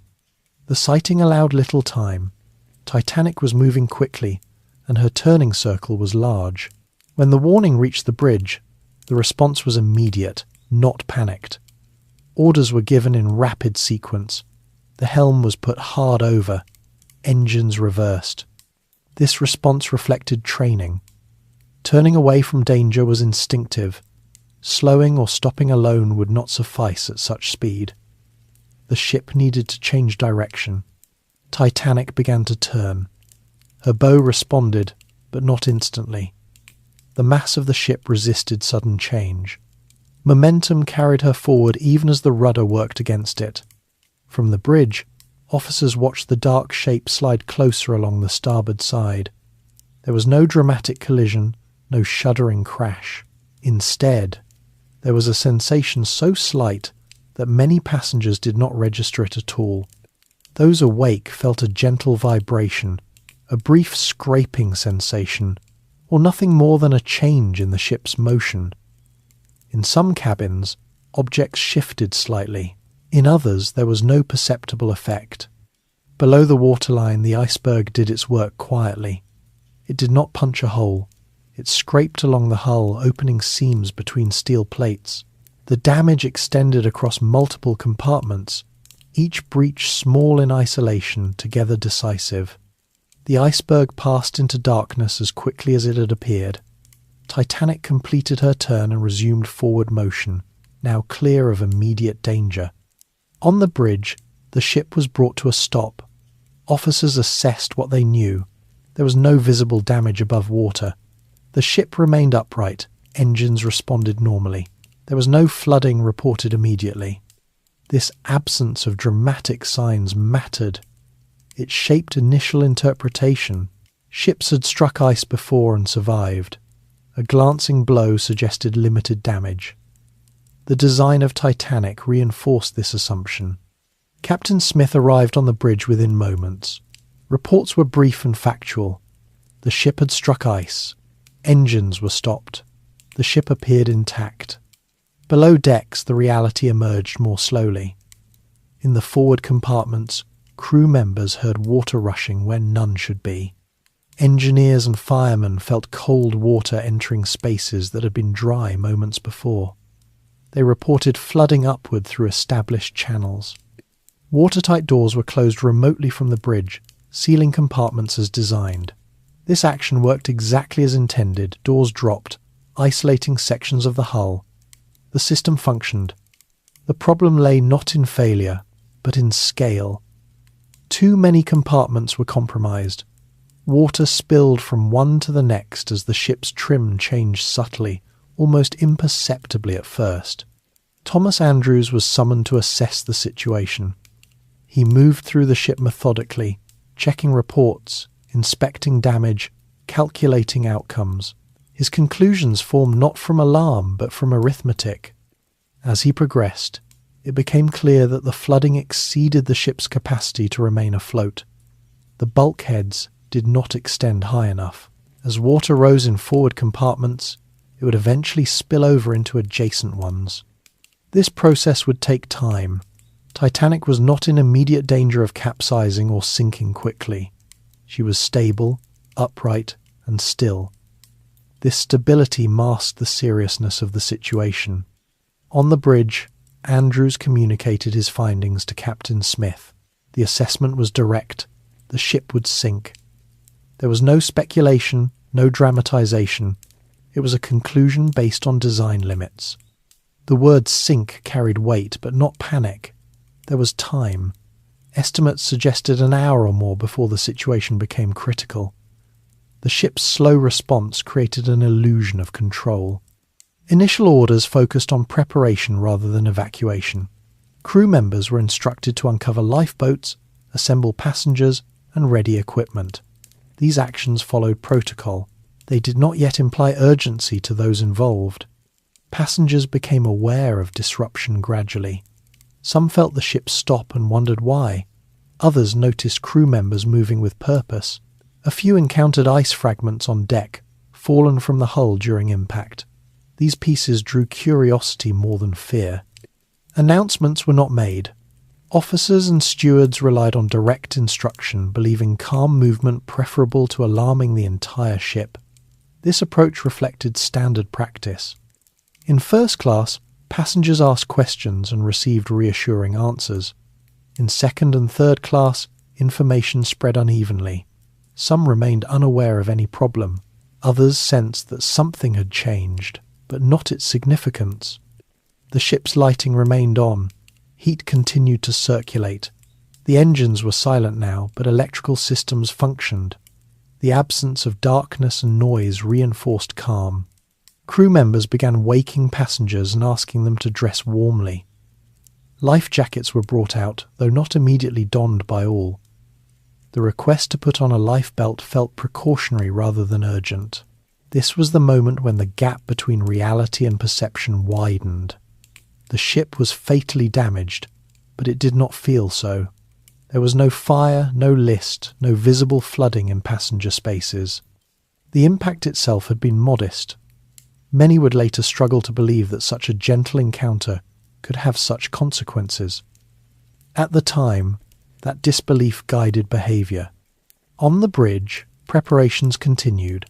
Lifeboat crews were assigned, flares were made ready, wireless operators were instructed to send distress signals. The decision to call for help acknowledged seriousness, but it remained procedural. Distress calls had been sent before by ships that did not sink. The expectation was assistance, not abandonment. As the first rockets were prepared, the ship remained steady. The night was quiet. The sea was calm. The moment of impact, in retrospect, defined everything that followed, but at the time, it did not feel like a climax. It felt like an interruption, an unexpected event that required attention but not yet fear. The iceberg was already gone, indifferent and silent. Titanic, though wounded beyond recovery, still appeared whole. This contrast between cause and effect, between a brief contact and a prolonged outcome, shaped the human response. People react to what they perceive, not to what calculations predict. In those first minutes after impact, perception suggested manageability. The systems had responded. The ship stood firm. There was time. That belief, formed in the quiet aftermath of a barely felt collision, would influence every decision made in the hours that followed. Realizing the ship will sink. After the impact, Titanic entered a period that felt suspended in time. The ship lay still in the water, engines silent, lights glowing steadily throughout her vast interior. To anyone moving through passenger spaces, the situation did not yet resemble an emergency. It felt more like a pause, an unscheduled stop that required explanation rather than alarm. Captain Smith remained on the bridge, receiving reports as they arrived. Information came in fragments. Crew members from below decks described flooding in forward compartments. Engineers confirmed rising water levels. Each report added weight, but none arrived with drama. They were delivered calmly, in the language of professionals describing conditions they could see and measure. Thomas Andrews continued his inspection. He moved downward through the ship, accompanied by crew members who opened doors and pointed out damage. His method was systematic. He counted compartments affected, noted the rate of water ingress, and observed the ship's trim. These details mattered more than impressions. Water was entering at least 5 forward compartments. Individually, none of these breaches would have been fatal. Together, they exceeded Titanic's design limits. The bulkheads, strong and well built, did not extend high enough to contain flooding across that many sections once the bow settled lower. The ship's response was slow and deceptively gentle. As water accumulated forward, the bow dipped slightly. This change was measured in inches, not degrees. There was no sensation of tipping or instability. To most aboard, the ship still felt level. This subtlety shaped human response. People expect emergencies to announce themselves. When they do not, urgency is difficult to sustain. Andrews returned to the bridge to report his findings. His conclusion was straightforward and final. Titanic would sink. The time estimate was limited, perhaps an hour, maybe a little more. The ship could not remain afloat indefinitely. Captain Smith absorbed this information quietly. There was no visible reaction beyond acknowledgement. The next steps were practical. Orders were given to prepare lifeboats fully and to begin calling passengers on deck. Wireless operators were instructed to send distress signals. They began transmitting the call for help, initially using the older CQD signal, later adding the newer SOS. Nearby ships responded, some closer than others. Distances were calculated. Assistance was on the way, but not immediate. These actions marked a shift from preparation to acknowledgement. The ship was in serious trouble. Yet even now, the situation did not feel catastrophic to those outside the bridge and lower decks. Stewards were tasked with waking passengers and instructing them to dress warmly and put on life jackets. The phrasing mattered. They did not say the ship was sinking. They said it was precautionary, that there was no danger.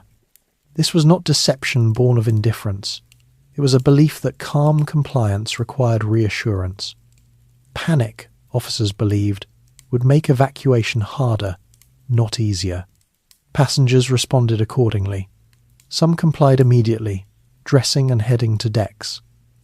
Others hesitated, reluctant to leave warm cabins for cold night air without clear explanation.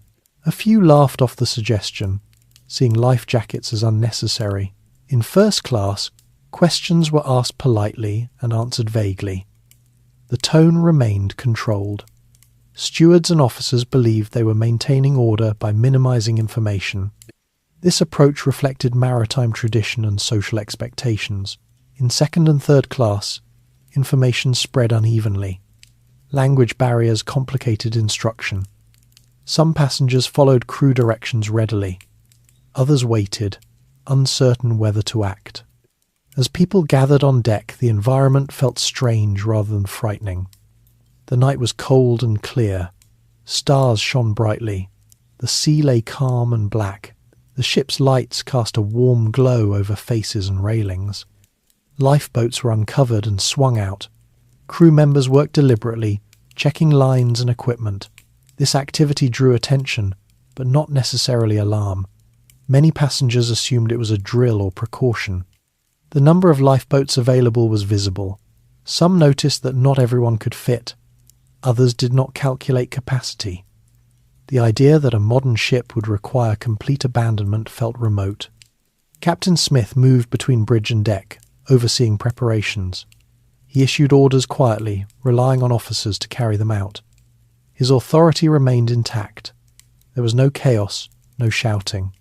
Officers assigned to lifeboats took charge of their stations.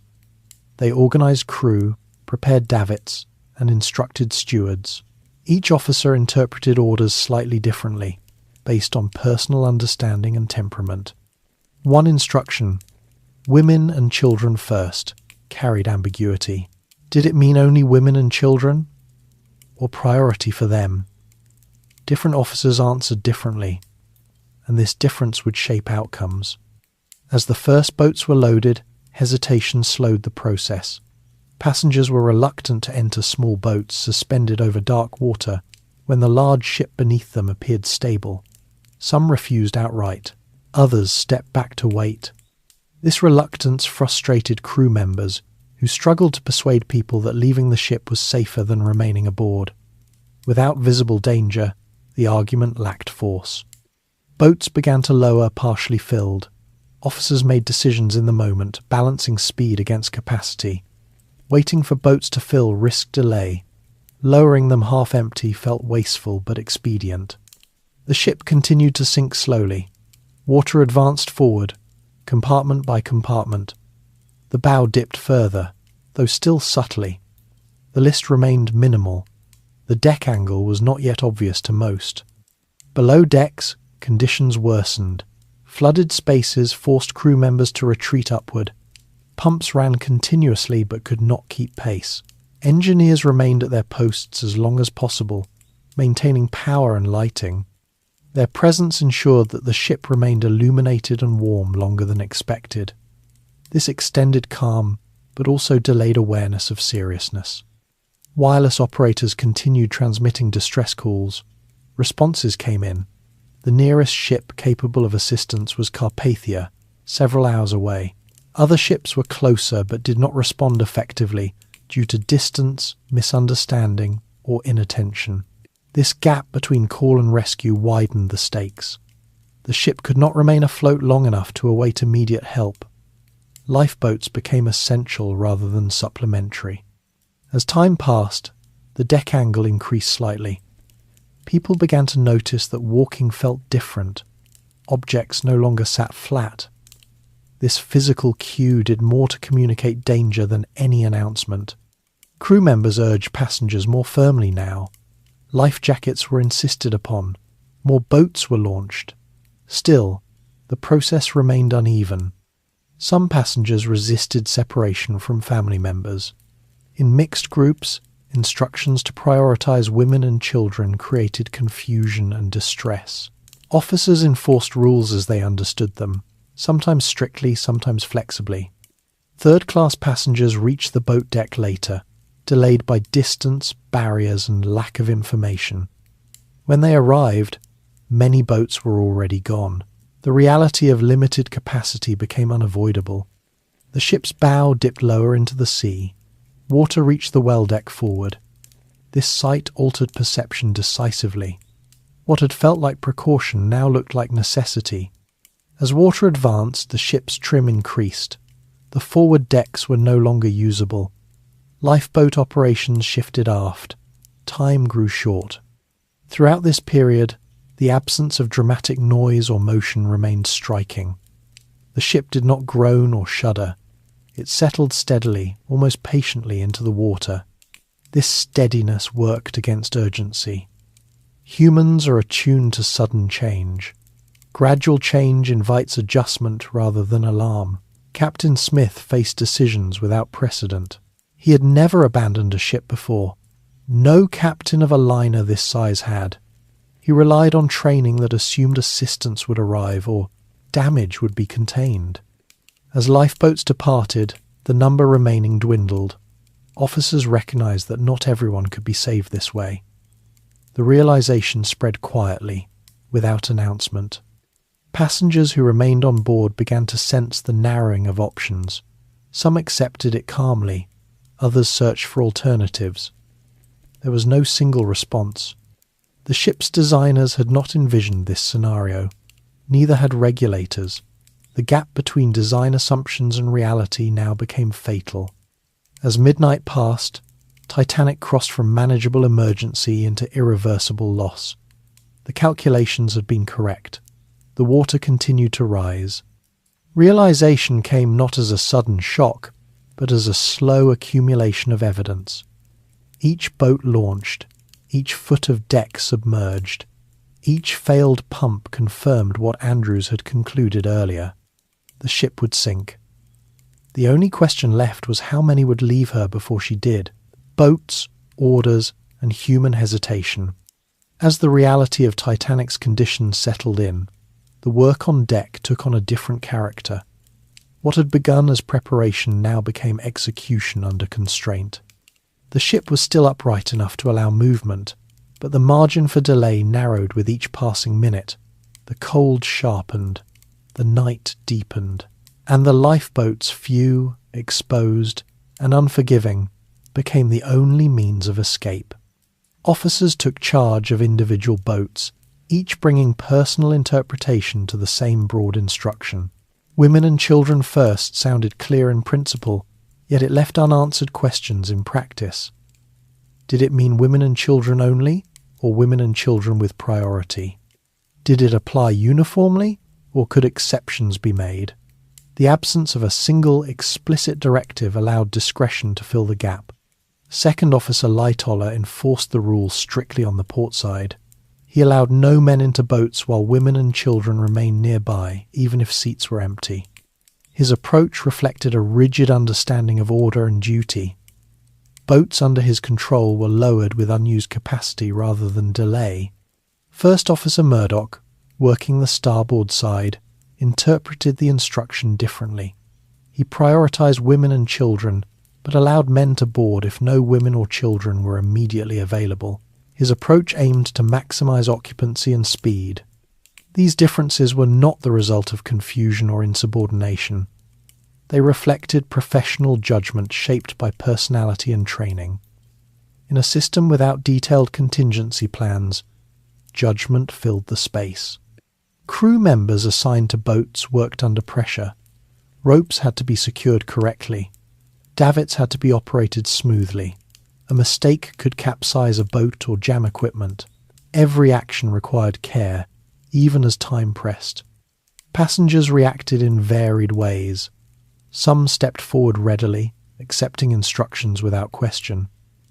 Others hesitated, reluctant to leave the apparent safety of the ship for the unknown of open water. The size of Titanic distorted perception. The lifeboats looked small, fragile, and exposed by comparison.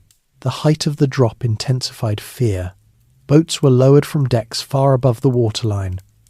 Looking down into darkness, with only starlight and distant reflections, required resolve. For many, the act felt more dangerous than remaining aboard. Women with children faced decisions under stress. Some refused to leave husbands behind. Others insisted on boarding together. Officers intervened unevenly, sometimes enforcing separation, sometimes yielding to pleas. There was no consistent policy beyond the broad rule. Third-class passengers encountered additional obstacles. The distance from their quarters to the boat deck was significant. Some routes were unfamiliar. Language barriers complicated instruction. In some cases, physical barriers delayed movement until they were opened by crew. When third-class passengers reached the deck, they often found boats already gone or nearly full. Confusion followed. Instructions were shouted, translated, repeated. The cold and darkness made coordination difficult. Despite these challenges, there was no widespread panic. Movement remained largely orderly. Voices rose occasionally, but crowds did not surge. This restraint reflected both discipline and disbelief. The situation still felt unreal to many. Boats continued to be launched at intervals. Some left half empty. Others were filled close to capacity. The inconsistency troubled observers but reflected the conditions under which decisions were made. Speed, safety, and compliance competed for priority. As more boats departed, the deck grew emptier. Those remaining became more aware of numbers. The calculation was unavoidable now. There were not enough places. Crew members attempted to improvise solutions. Collapsible boats were prepared, though their unfamiliar design caused delays. Some were lashed to roofs or prepared for later release. These actions reflected desperation tempered by training. The ship's angle increased gradually. The forward deck sloped perceptibly.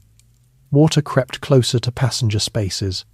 The cold intensified as the bow settled deeper. With each change, urgency sharpened.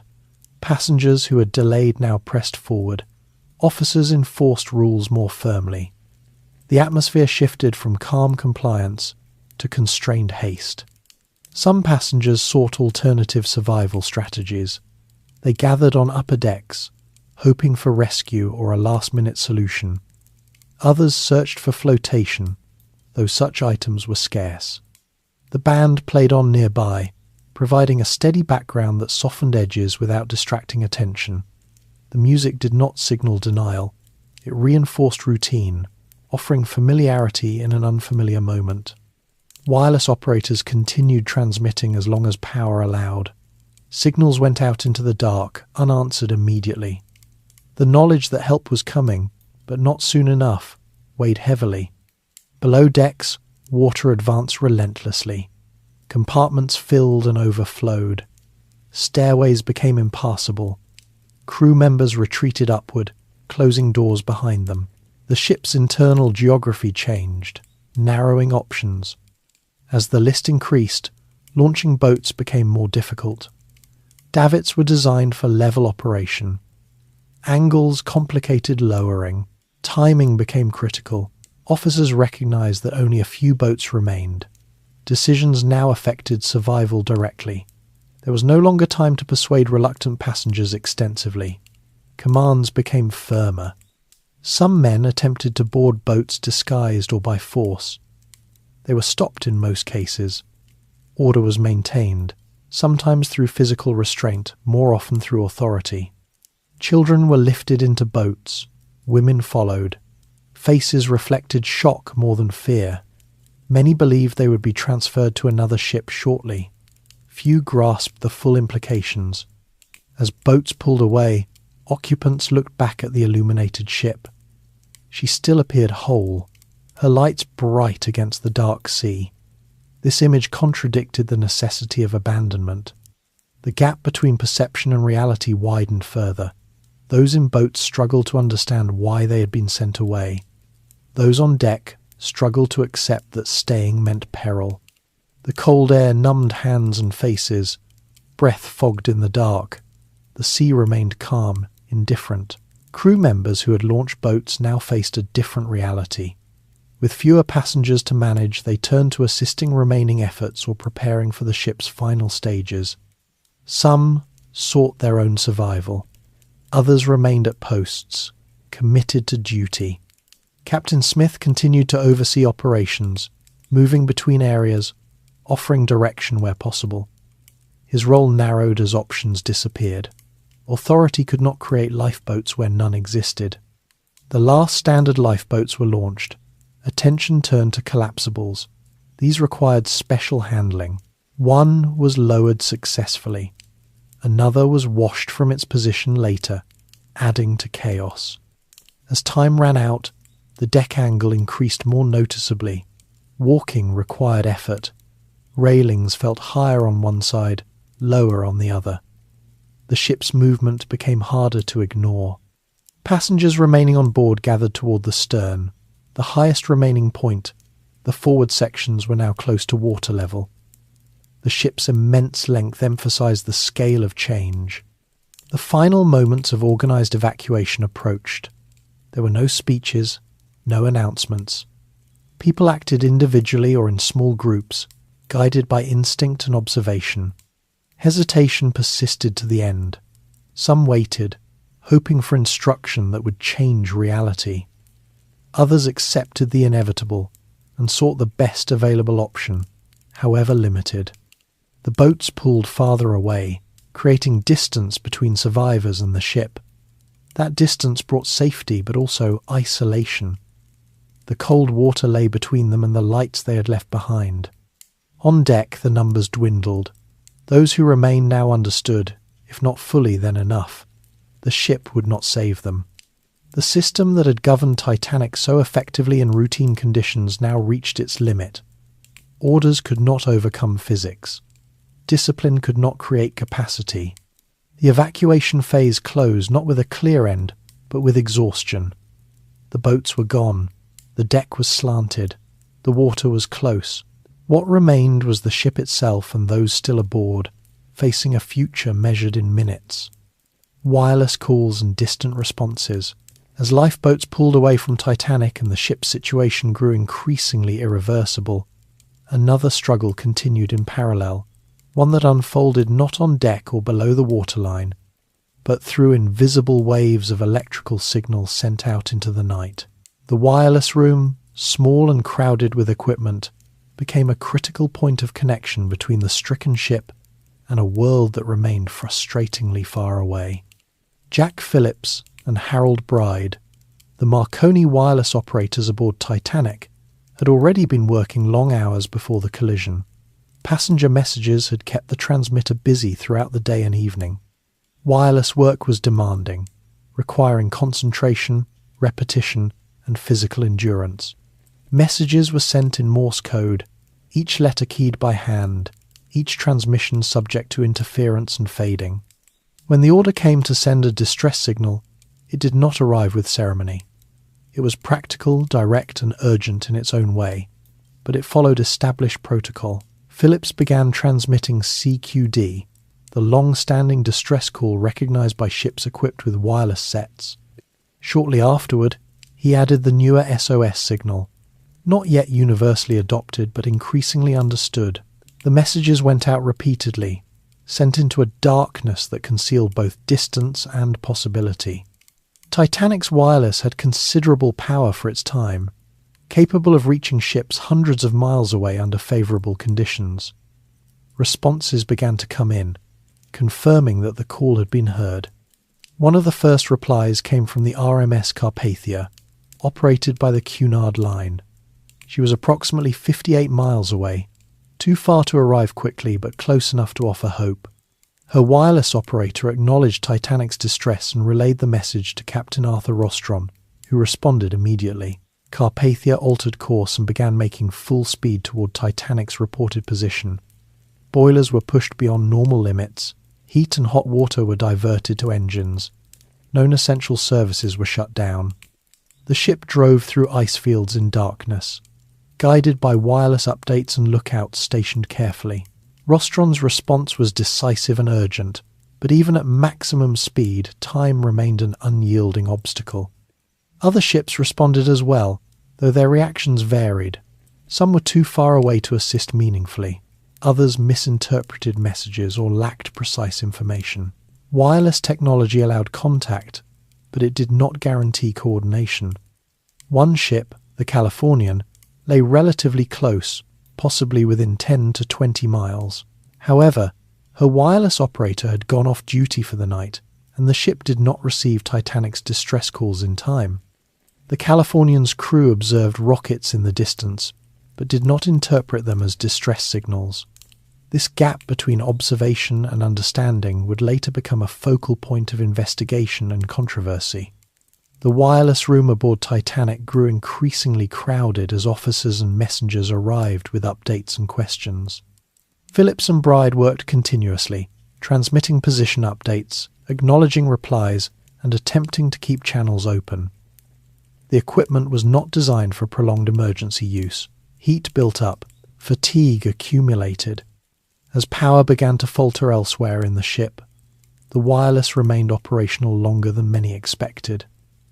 Engineers maintained electrical systems as long as possible, prioritizing lighting and communication. This decision extended the period during which distress calls could be sent, increasing the chances of rescue for those already in lifeboats. Yet the fundamental limitation remained unchanged. No ship could reach Titanic before she sank. Wireless could summon help, but it could not accelerate ships beyond physical limits. Passengers were largely unaware of the details of this invisible effort. Some heard that help was coming, others did not. The knowledge, where it existed, often brought reassurance rather than urgency. If help was on the way, then the situation felt temporary, manageable. This perception influenced behaviour.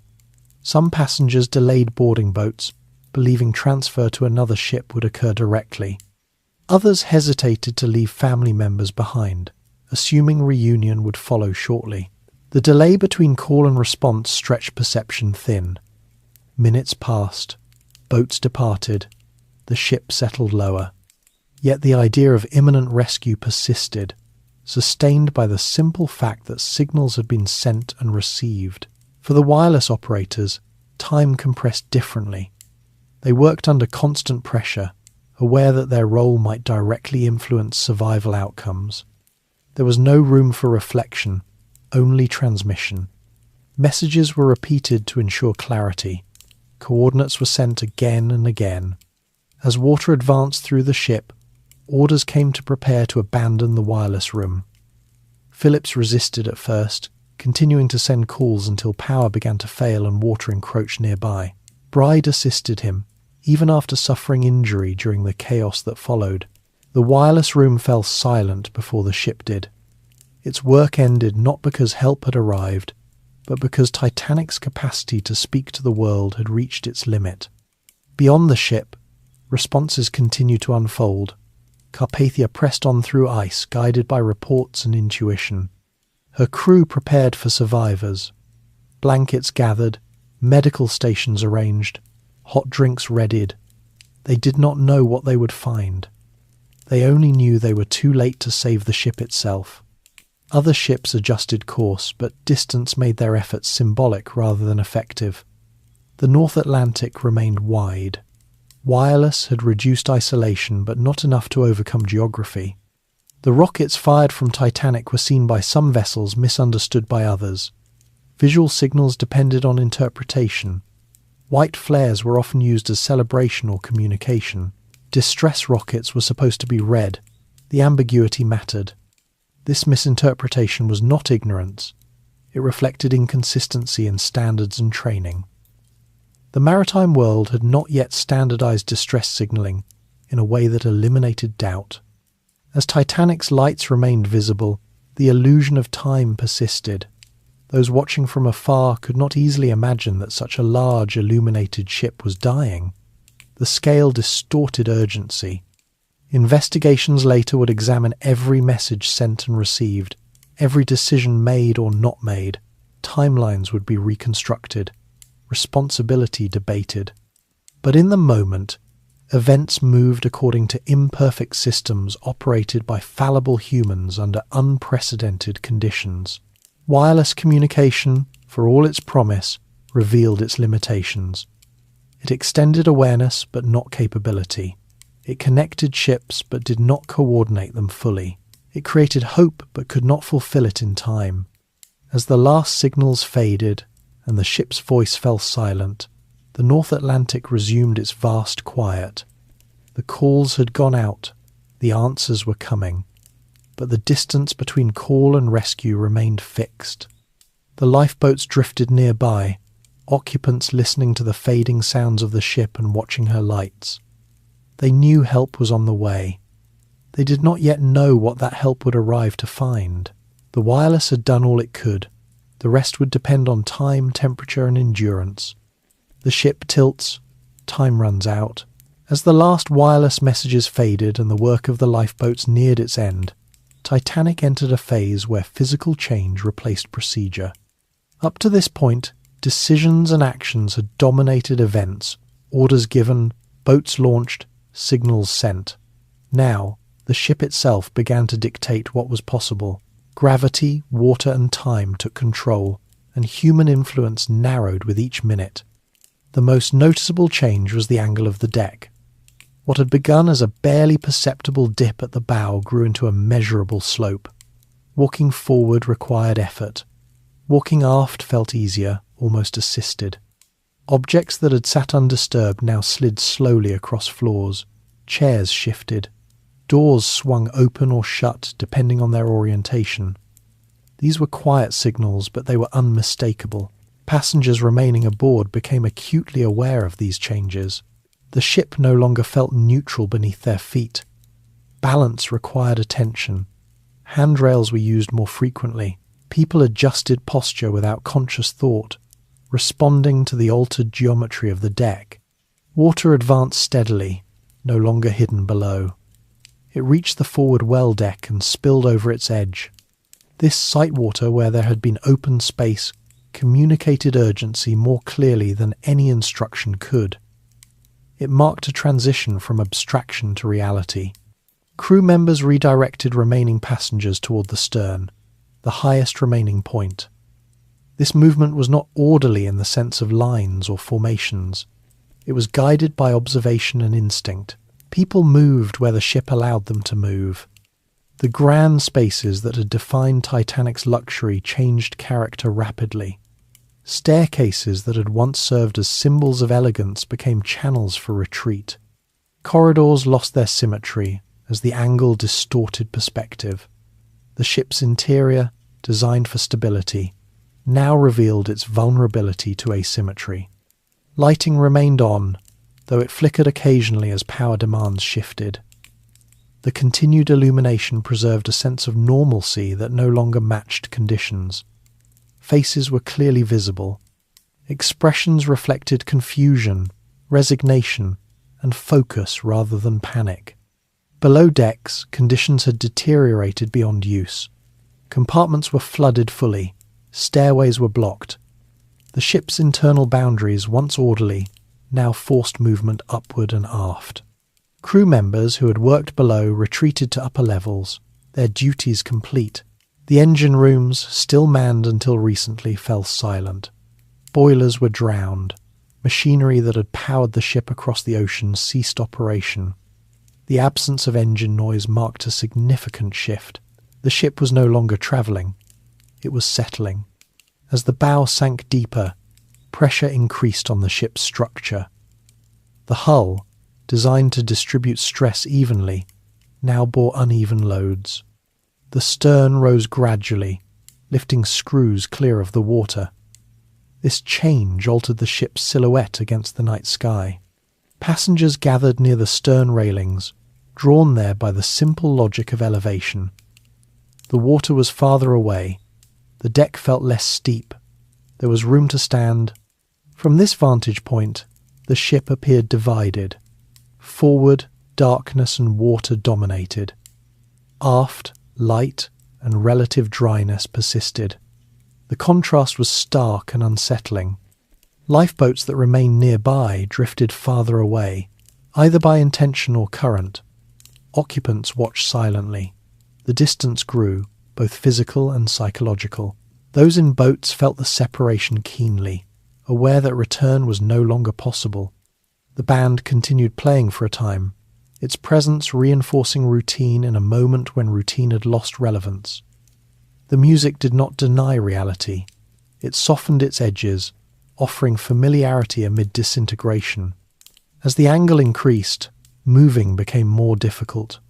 Walking required leaning forward. Standing still required bracing. People adapted, but the effort drained energy.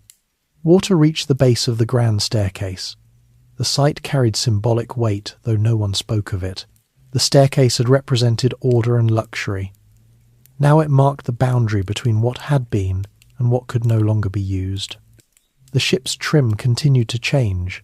The bow sank lower, pulling the stern higher. This gradual rotation was smooth but relentless. There was no sudden lurch, no dramatic shift, just steady movement. Those still aboard faced narrowing choices. Some attempted to find flotation chairs, doors, anything that might help if they entered the water. Others accepted that options were limited and focused on staying upright as long as possible. Crew members no longer gave instructions broadly. Their role shifted to individual assistance, helping someone climb, offering direction in passing, or simply standing aside as the ship dictated movement. Captain Smith was seen moving toward the bridge area one last time. His authority could no longer alter outcome. The ship's fate was fixed. His presence now served as acknowledgement rather than command. As the angle grew steeper, the stern deck became crowded. People clustered instinctively, drawn by proximity and shared circumstance. Conversation diminished. Attention turned inward or upward. The stars overhead remained bright. The night sky appeared unchanged, indifferent to the events below. This contrast cosmic stability against human collapse went largely unremarked, but it shaped perception. The world beyond the ship did not react. Water surged forward inside the ship, filling spaces rapidly now. Air was forced upward, creating sounds that echoed briefly through corridors before being swallowed by water. These sounds were not explosive, but they were unsettling. The ship's structure responded with strain. Subtle vibrations travelled through decks and railings. Metal groaned faintly under shifting loads. These sensations signalled limits being approached. As the stern rose higher, the deck angle increased further. Standing became precarious. People held onto rails and fittings. Some lost footing and slid forward until stopped by others or by obstacles. The lifeboats, now farther away, observed the ship's final transformation. The lights remained on, illuminating the decks at an unnatural angle. The ship looked less like a vessel and more like a structure tipping out of its intended orientation. Time compressed. Minutes felt both long and short. There was little to do but adjust to changing conditions. The water reached the bridge area. Equipment submerged gradually. The compass, charts and instruments that had guided the ship now lay useless beneath cold water. Navigation ended. As the forward half disappeared beneath the surface, buoyancy shifted dramatically. The stern lifted higher, exposing more of the hull. The ship's balance changed again, accelerating movement. Those still aboard sensed the acceleration. The slow, steady descent began to feel faster. The margin between stability and collapse narrowed. People prepared themselves mentally, though not uniformly. Some braced for immersion. Others clung to structures, hoping for a pause or reprieve that did not come. The ship's tilt reached an angle that made remaining aboard increasingly untenable. Gravity pulled relentlessly toward the bow. Holding position required strength and focus. In these moments, individual reactions varied widely. Some remained composed, conserving energy. Others showed visible distress. There was no single human response. The ocean closed in, erasing spaces one by one. The ship's identity as a place dissolved as its physical form surrendered to water. Time ran out not with an announcement, but with inevitability. The ship no longer responded slowly. It moved toward its final state with gathering momentum. The stern, now high above the water, loomed against the sky. Its shape was stark, stripped of context.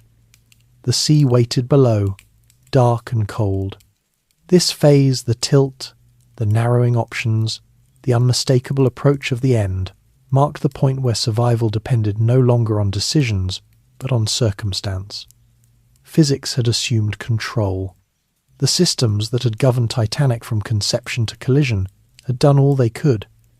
Now the ship completed its transformation from floating world to sinking structure, guided solely by gravity and water.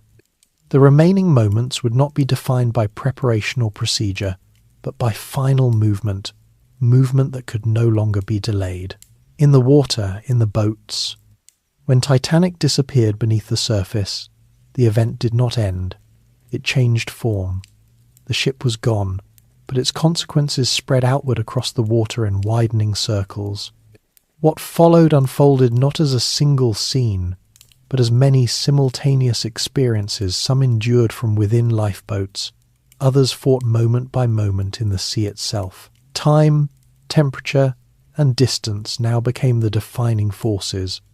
For those in the water, the transition was immediate and absolute. The cold seized the body without warning.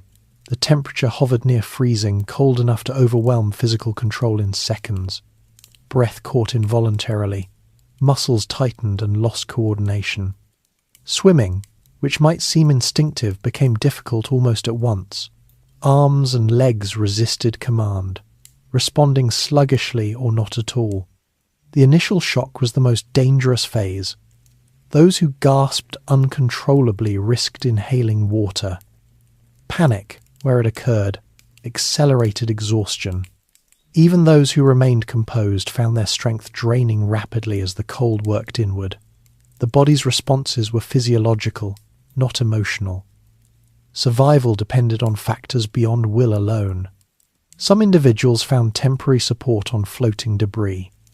Pieces of wood, overturned furniture, and fragments of the ship's interior dotted the surface.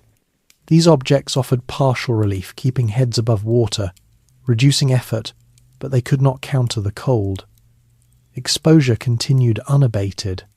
Voices carried across the surface. Calls for help rose and fell, overlapping, then thinning as energy faded. In the still night air, sound travelled clearly. Those in lifeboats heard these voices distinctly, often recognizing the language, sometimes recognizing individuals. The proximity made inaction feel heavy. Inside the lifeboats, conditions were harsh but survivable. Boats were open to the elements. Cold air cut through clothing, spray-soaked passengers. Many had left the ship without coats or proper footwear, unprepared for hours exposed on the open sea.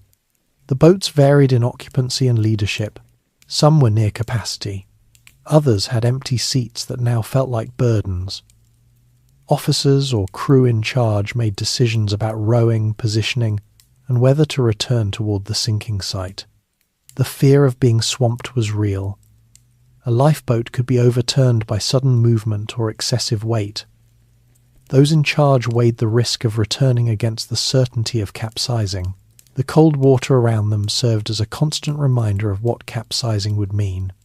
Some boats moved away deliberately, increasing distance from the sinking ship and the sounds that followed. Others remained closer, paralyzed by indecision or constrained by currents. A few made limited attempts to rescue swimmers, pulling in those who could reach them quickly. The number saved this way was small. As minutes passed, the cries from the water diminished. Cold and exhaustion took effect. The surface quieted, leaving behind a silence broken only by windless water and the movement of boats.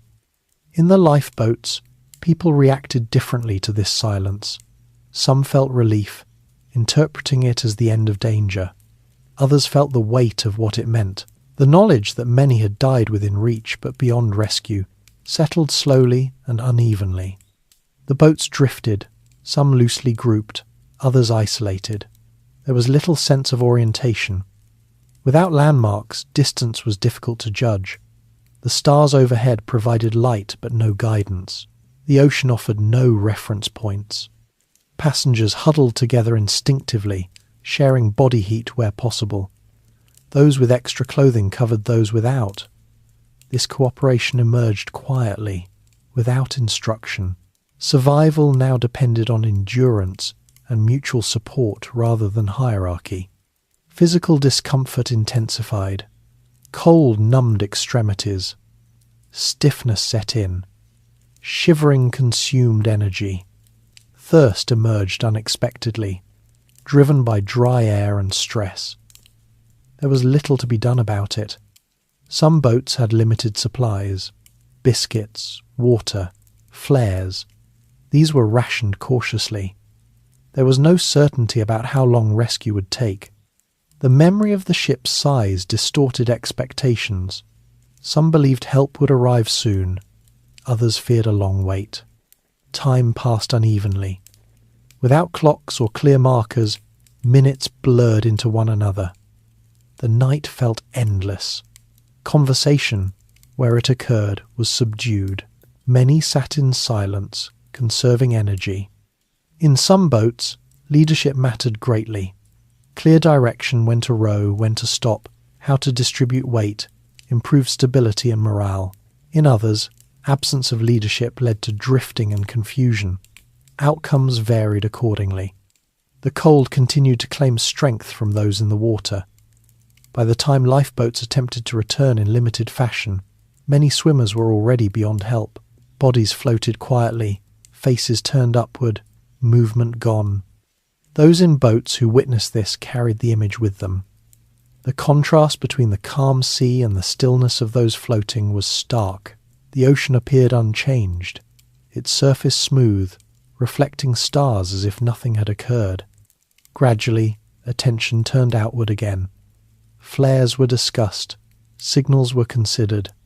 The idea of rescue regained focus as the immediate aftermath settled into waiting. Some boats tied themselves together to reduce drift. Others kept distance to avoid collision. Coordination was informal and incomplete. Each boat acted independently, guided by its occupant's judgment.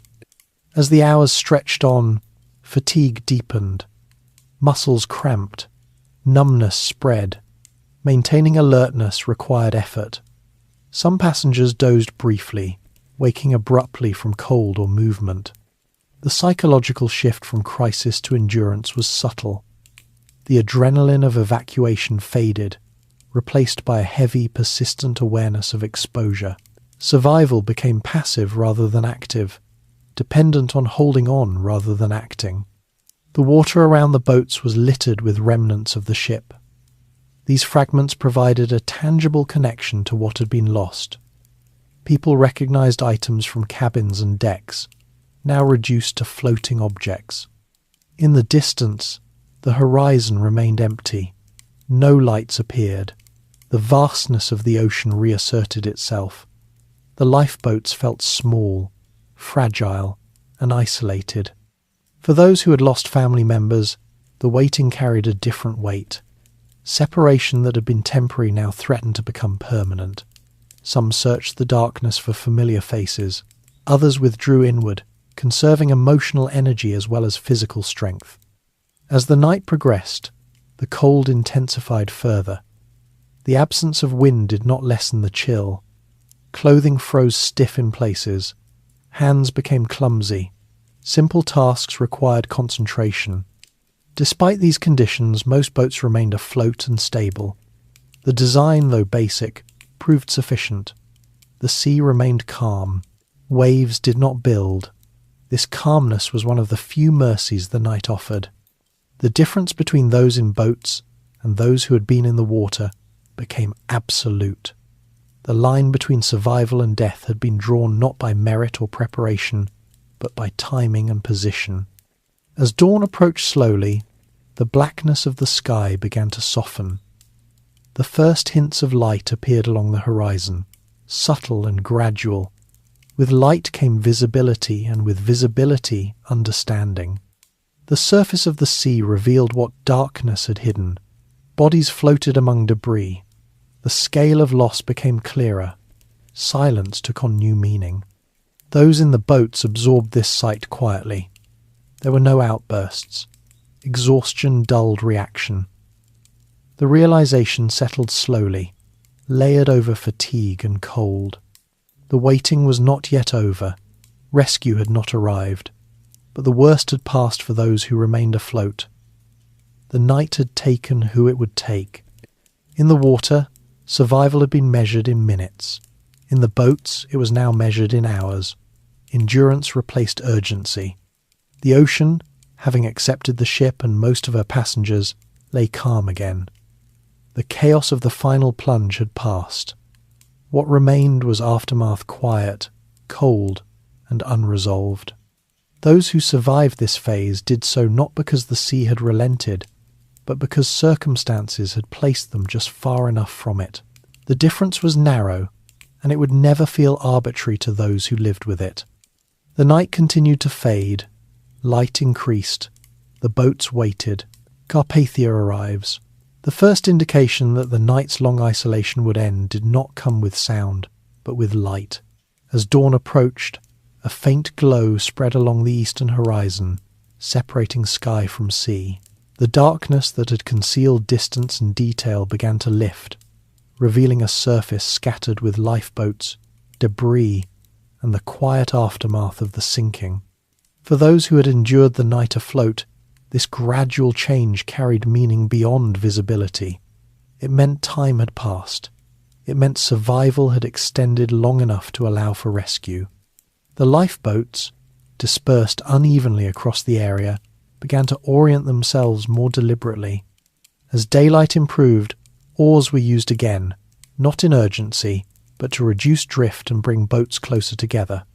The occupants moved stiffly. Muscles protested. Hands were numb. Faces showed exhaustion rather than emotion. The crisis had passed into endurance, and endurance into waiting. At sea level, the water revealed what had been hidden. Bodies floated among fragments of wood and personal effects. The sight confirmed what sound had suggested earlier in the night. Those who had entered the water after the ship sank had not survived long. The calm sea preserved their position, making the scale of loss visible and undeniable. The lifeboats did not move among these remains unnecessarily. There was nothing to be done. Attention turned outward instead, scanning the horizon for signs of approaching help. Carpathia had been steaming toward Titanic's last reported position at full speed throughout the night. Captain Arthur Rostron had taken extraordinary measures to reduce travel time. Additional lookouts were posted. Course corrections were made continually to avoid ice. Heat and steam were diverted to engines. Non-essential systems were shut down. The ship was pushed beyond her normal operating limits, not recklessly, but with calculated urgency. As Carpathia drew closer, her crew prepared for what they might encounter. Blankets were gathered, hot drinks were prepared, medical spaces were readied. There was no clear expectation of numbers. Estimates varied. The only certainty was that survivors would be cold, exhausted, and in need of immediate care. At approximately 4 a.m., Carpathia's lights became visible to some of the lifeboats. The sight did not produce cheering or shouting. Reaction was muted, shaped by fatigue and disbelief. The night had been long. Rescue, when it came, felt almost abstract until it was close enough to touch. As Carpathia approached the area, she slowed cautiously. Ice was present.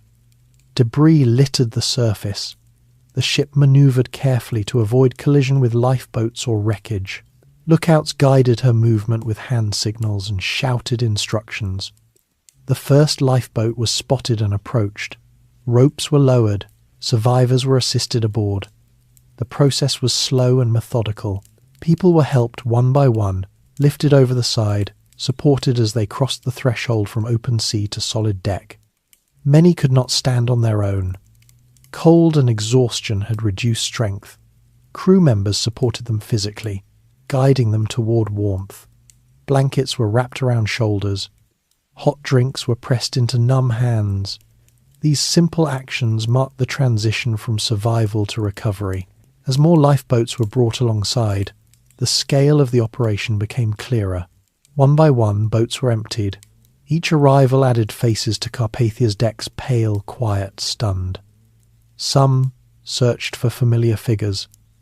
Others stared blankly, focused inward. Medical staff moved among the survivors, assessing injuries and exposure. Frostbite, shock, and exhaustion were common. Serious injuries were fewer than expected, a result of the calm sea and careful boarding, but the psychological impact was profound. Crew members aboard Carpathia worked continuously. There was no pause between arrivals. Lifeboats came in at intervals, sometimes in clusters, sometimes alone. Each required careful handling. The process extended for hours. As daylight fully arrived, the area of the sinking was surveyed more clearly. Debris fields marked where Titanic had been. The water bore quiet evidence of catastrophe. There was no sign of the ship itself. It had vanished completely.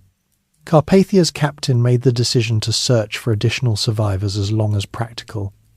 The ship moved slowly through the area, scanning for signs of life. Very few were found beyond those already in boats. The cold had claimed the rest.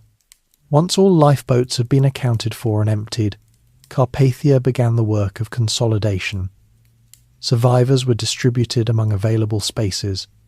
Cabins were shared. Lounges were converted into resting areas. Privacy was limited, but comfort was prioritized. Food was offered as tolerated. Many could not eat immediately. Others consumed small amounts slowly. Warmth and rest took precedence over appetite. As the immediate needs were addressed, awareness expanded. Survivors began to understand the scope of what had occurred. Conversations resumed cautiously. Names were spoken. Absences were noted. The ship's manifest became a reference, a way to anchor understanding. Crew members from Titanic were identified and assisted. Some resumed duties instinctively, helping organize spaces or comfort others. Habit persisted even after the structure that had defined it was gone.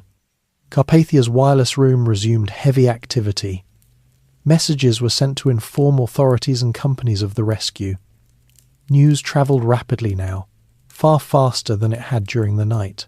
The world beyond the ocean became aware of the disaster in fragments and headlines. Captain Rostron faced decisions of his own. Continuing to search indefinitely was not feasible. Ice conditions remained dangerous. Survivors needed to be brought to safety on land. The ship set course for New York, the nearest suitable port. As Carpathia moved away from the site, the sea returned to its earlier calm. The debris field receded. The location of the sinking slipped behind the ship, unmarked and unmonitored. On board, the atmosphere remained subdued. There was no celebration of survival. Relief existed, but it was restrained by loss. The ship's decks were quiet. Movement was slow. Voices were low. Some survivors slept almost immediately, exhaustion overtaking them. Others remained awake, unable to rest, replaying events or searching for news of loved ones. Time passed differently now, measured not by minutes of danger, but by hours of recovery. The ship's crew continued to provide care. Blankets were replaced as they dried.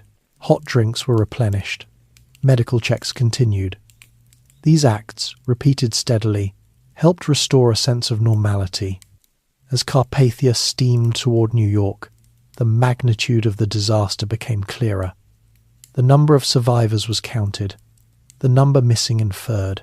The gap between those numbers defined the tragedy more starkly than any image. The rescue, when complete, marked the end of the immediate crisis, but not the end of impact. What had occurred would extend far beyond this voyage, shaping inquiry, memory, and reform. For those aboard Carpathia, the arrival of rescue did not close the story. It opened a new chapter, one defined by aftermath rather than action. The ocean behind them remained unchanged. The sky ahead was clear. The ship moved forward, carrying survivors toward a world that had not yet fully grasped what had happened in the dark hours before dawn. News, blame, and investigations.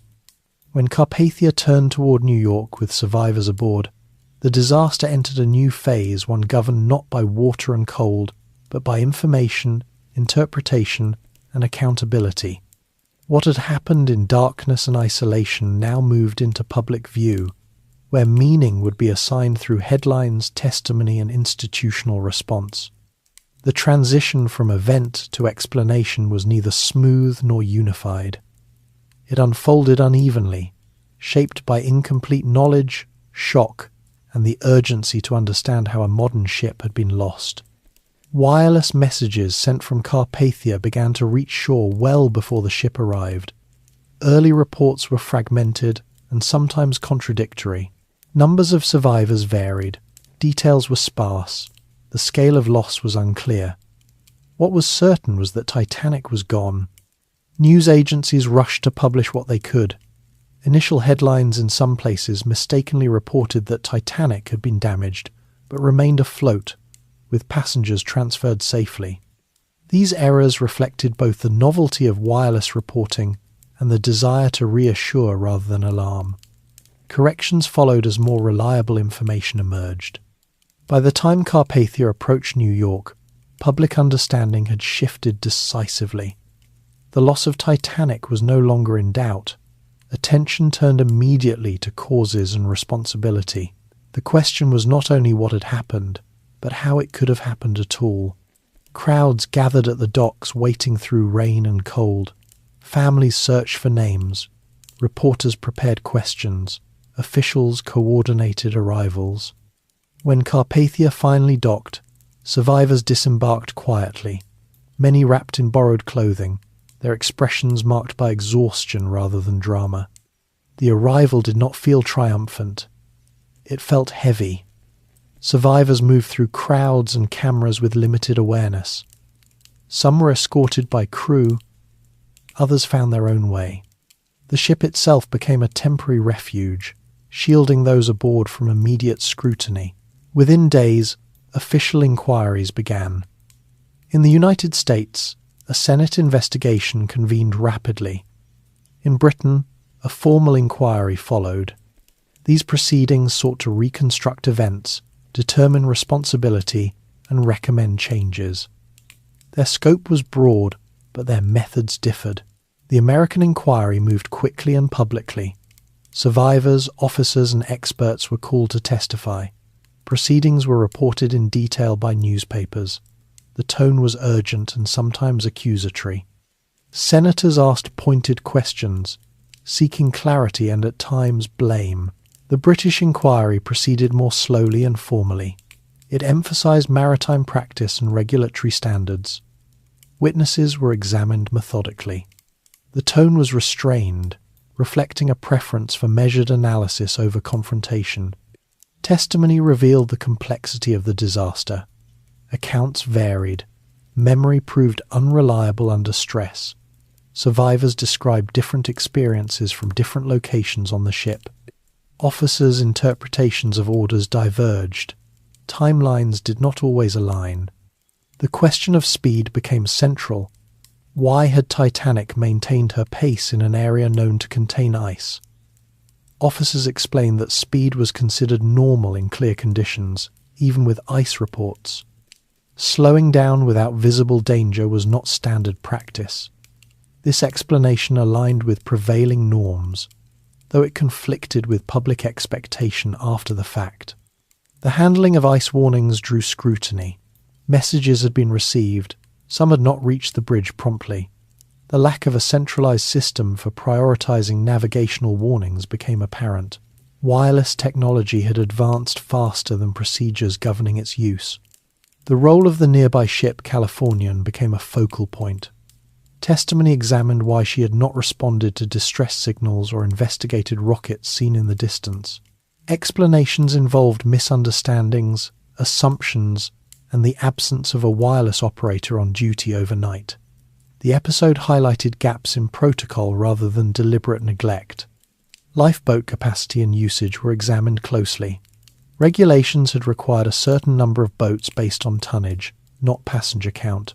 Titanic had met and even exceeded these requirements. That fact did not satisfy public reaction. The visible mismatch between capacity and need demanded change. The loading of boats, many of them launched partially filled, raised questions about training and procedure. Witnesses explained hesitation, reluctance to board, and uncertainty about orders. The absence of regular lifeboat drills and clear evacuation plans emerged as significant factors. Design choices were analysed. Watertight compartments had functioned as designed, yet they had not been sufficient. The height of bulkheads and the ship's inability to survive flooding across multiple compartments became points of technical discussion. The ship was not poorly built, but it had been built according to assumptions that proved incomplete.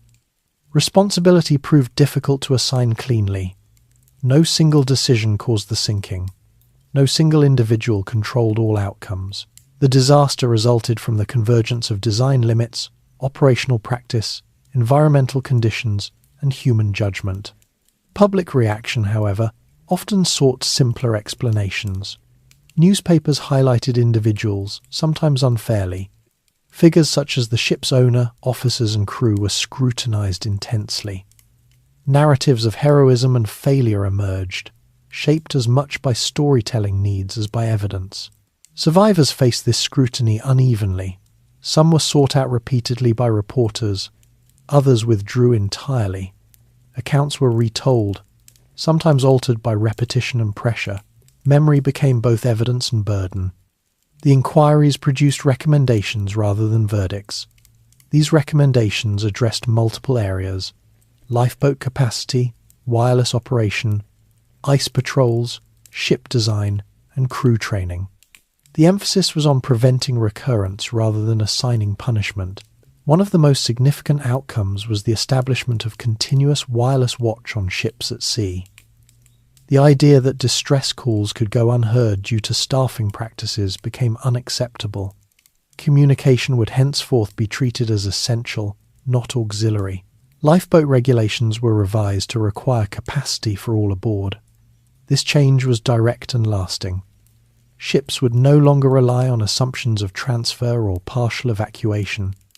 Equipment would match potential need. The creation of an international ice patrol addressed the environmental component.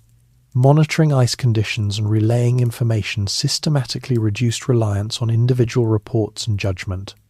The ocean would remain dangerous, but knowledge would be shared more effectively. Ship design standards evolved as well.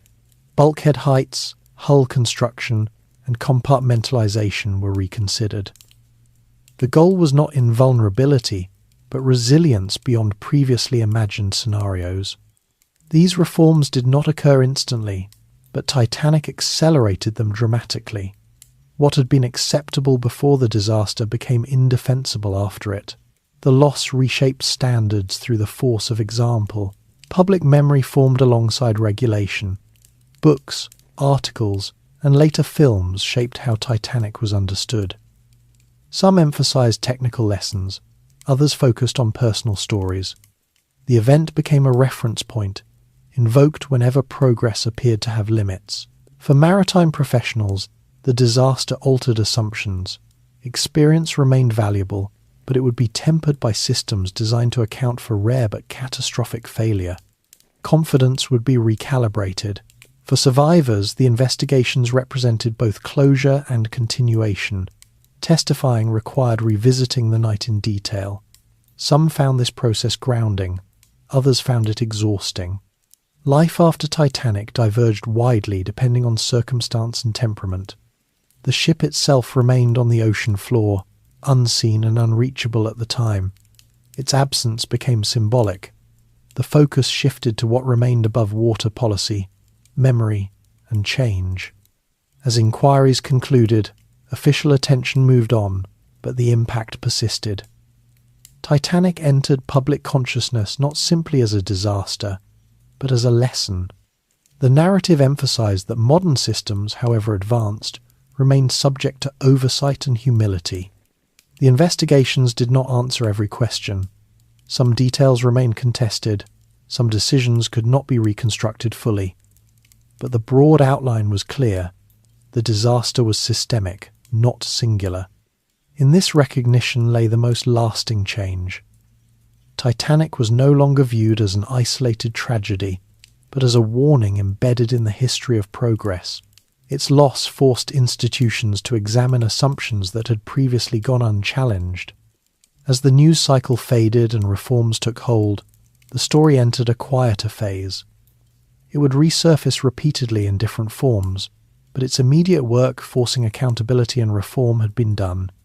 The ocean reclaimed its silence, the world adjusted, and Titanic, now transformed from ship to symbol, settled into history, afterlives, and the new sea. When the inquiries concluded and the headlines faded, Titanic did not disappear from the world. She changed form. The ship that had once been a physical presence measured in steel, tonnage, and schedule became something less tangible but more persistent. She entered lives, institutions, and habits, shaping decisions long after the wreck itself settled into stillness on the ocean floor. For survivors, the transition back into ordinary life was uneven and often slow. Rescue did not restore normality. It marked the beginning of adjustment to absence, memory, and altered expectation. Some returned to families intact but changed. Others returned alone. Many carried the weight of survival in ways that were not immediately visible. Physical recovery was often the simplest part. Cold exposure left lingering effects for some, but most survivors regained bodily strength in time. The more complex recovery was psychological. Sleep came unevenly. Sudden sounds or darkness recalled the night at sea. The memory of waiting, whether in a boat or on deck, lingered without clear resolution. Survivors were asked repeatedly to recount their experiences. Journalists, officials, and later historians sought detail. For some, telling the story offered structure, a way to process what had occurred. For others, repetition drained meaning and increased fatigue. Memory became something both personal and public. Lives diverged. Some survivors avoided speaking of Titanic entirely, focusing on rebuilding routines. Others became defined by the experience, their identities tied permanently to survival. There was no uniform path forward. Each person carried the night differently. Crew members faced their own adjustments. Many returned to sea, others did not. Maritime confidence had been altered, not erased, but recalibrated. Officers who continued sailing did so under new rules, new expectations, and new awareness of risk. The shipping industry absorbed Titanic's lessons methodically. Changes that had been recommended during inquiries were implemented gradually but firmly. Lifeboat capacity became non-negotiable. Continuous wireless watch became standard. Emergency drills became routine rather than theoretical. The ocean itself did not change. Ice continued to drift south each spring. Storms continued to form without regard for schedules.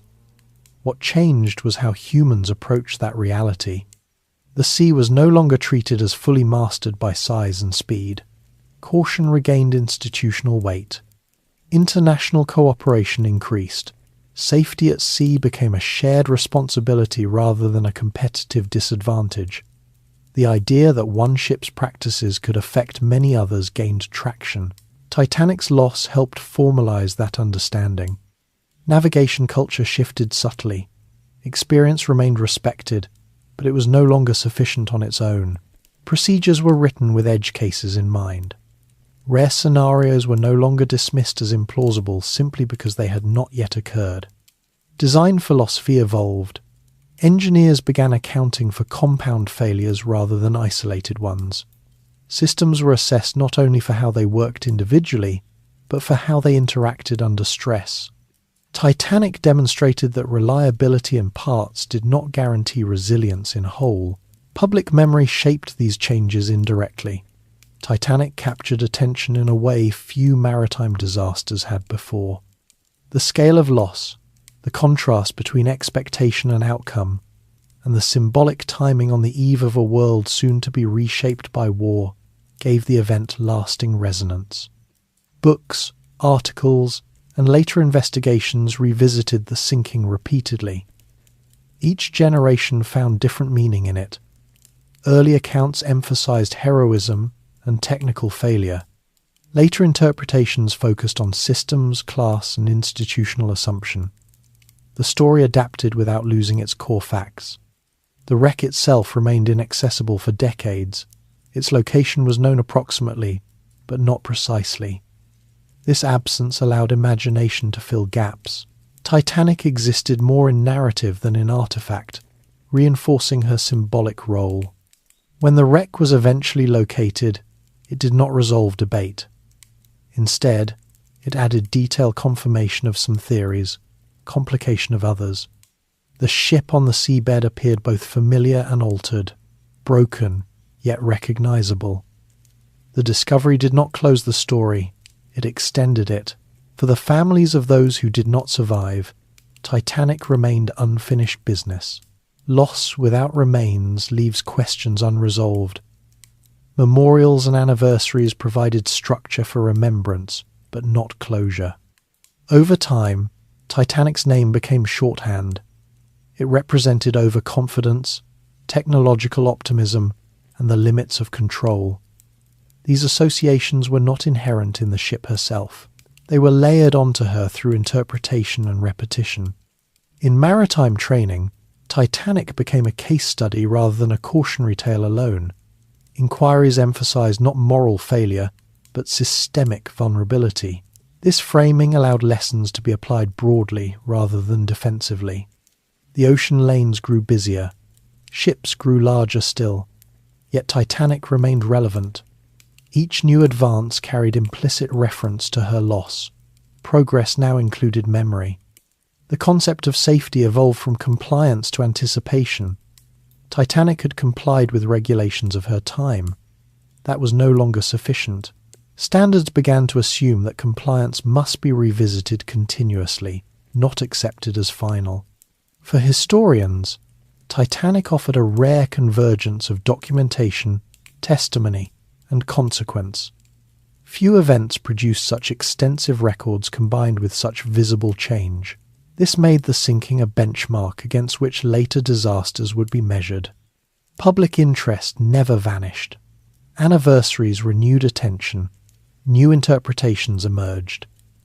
The story resisted exhaustion. Its endurance suggested that Titanic addressed questions larger than the ship herself, questions about how societies judge risk, trust systems, and respond to loss. In quiet moments, survivors who lived long lives carried Titanic privately. The night receded into memory, but it never fully left. It surfaced unexpectedly, shaped by time, but not erased by it. As decades passed, the North Atlantic continued its rhythms. Ships crossed safely. Ice patrols monitored bergs. Wireless became satellite communication. The sea remained dangerous, but less unknowable. Titanic's legacy lay not in preventing all disaster, but in reducing preventable loss. That distinction mattered. Safety did not become absolute. It became intentional. The ship herself rested far below, beyond light and sound. Her presence on the ocean floor did not threaten navigation or demand attention. It simply remained, a record written in steel rather than ink. What changed above was understanding. Titanic forced acknowledgement that systems must be designed not only for success, but for failure. That recognition extended beyond ships, influencing thinking in engineering, governance, and risk management more broadly. In this way, Titanic's afterlife unfolded quietly. There was no final lesson neatly stated, no single conclusion universally accepted. Instead, there was adjustment, incremental, institutional, and enduring. The sea did not become safer because Titanic sank. It became safer because people changed how they approached it afterward. And that change, slow and imperfect as it was, became the most lasting consequence of a night when certainty gave way to reality. The ocean, after all the noise and motion, returned to what it had always been: wide, cold, quiet. The waves that carried the lifeboats towards safety were the same waves that closed over the ship, indifferent to names, schedules, or certainty. Nothing about the surface revealed what lay beneath it. For those who survived, time resumed its ordinary pace only gradually. Days passed, then years, but the memory of that night often remained fixed, unchanged by distance or age. Some carried it openly, speaking of it when asked. Others folded it inward, letting it shape decisions without words. Survival did not end the experience, it transformed it. For the world beyond the survivors, Titanic settled into history as both event and reference point. It became a measure of loss, of assumption, of how confidence can quietly outrun caution. Not because those aboard were careless, but because they trusted systems that had never been tested all at once. The reforms that followed did not erase risk. They acknowledged it. Ships grew safer not because danger vanished, but because danger was taken seriously, even when it seemed distant. Procedures replaced assumptions. Preparation replaced optimism. The sea remained unchanged, but human behaviour around it evolved. And slowly, very slowly, the story became less about the ship and more about what followed, how people respond after certainty breaks, how systems adapt, and how memory persists without demanding attention. Tonight's journey does not end with a warning or a lesson spoken aloud. It ends with quiet understanding. The understanding that progress is real but never final. That confidence is useful but incomplete. And that calm, careful attention often matters most when nothing seems wrong.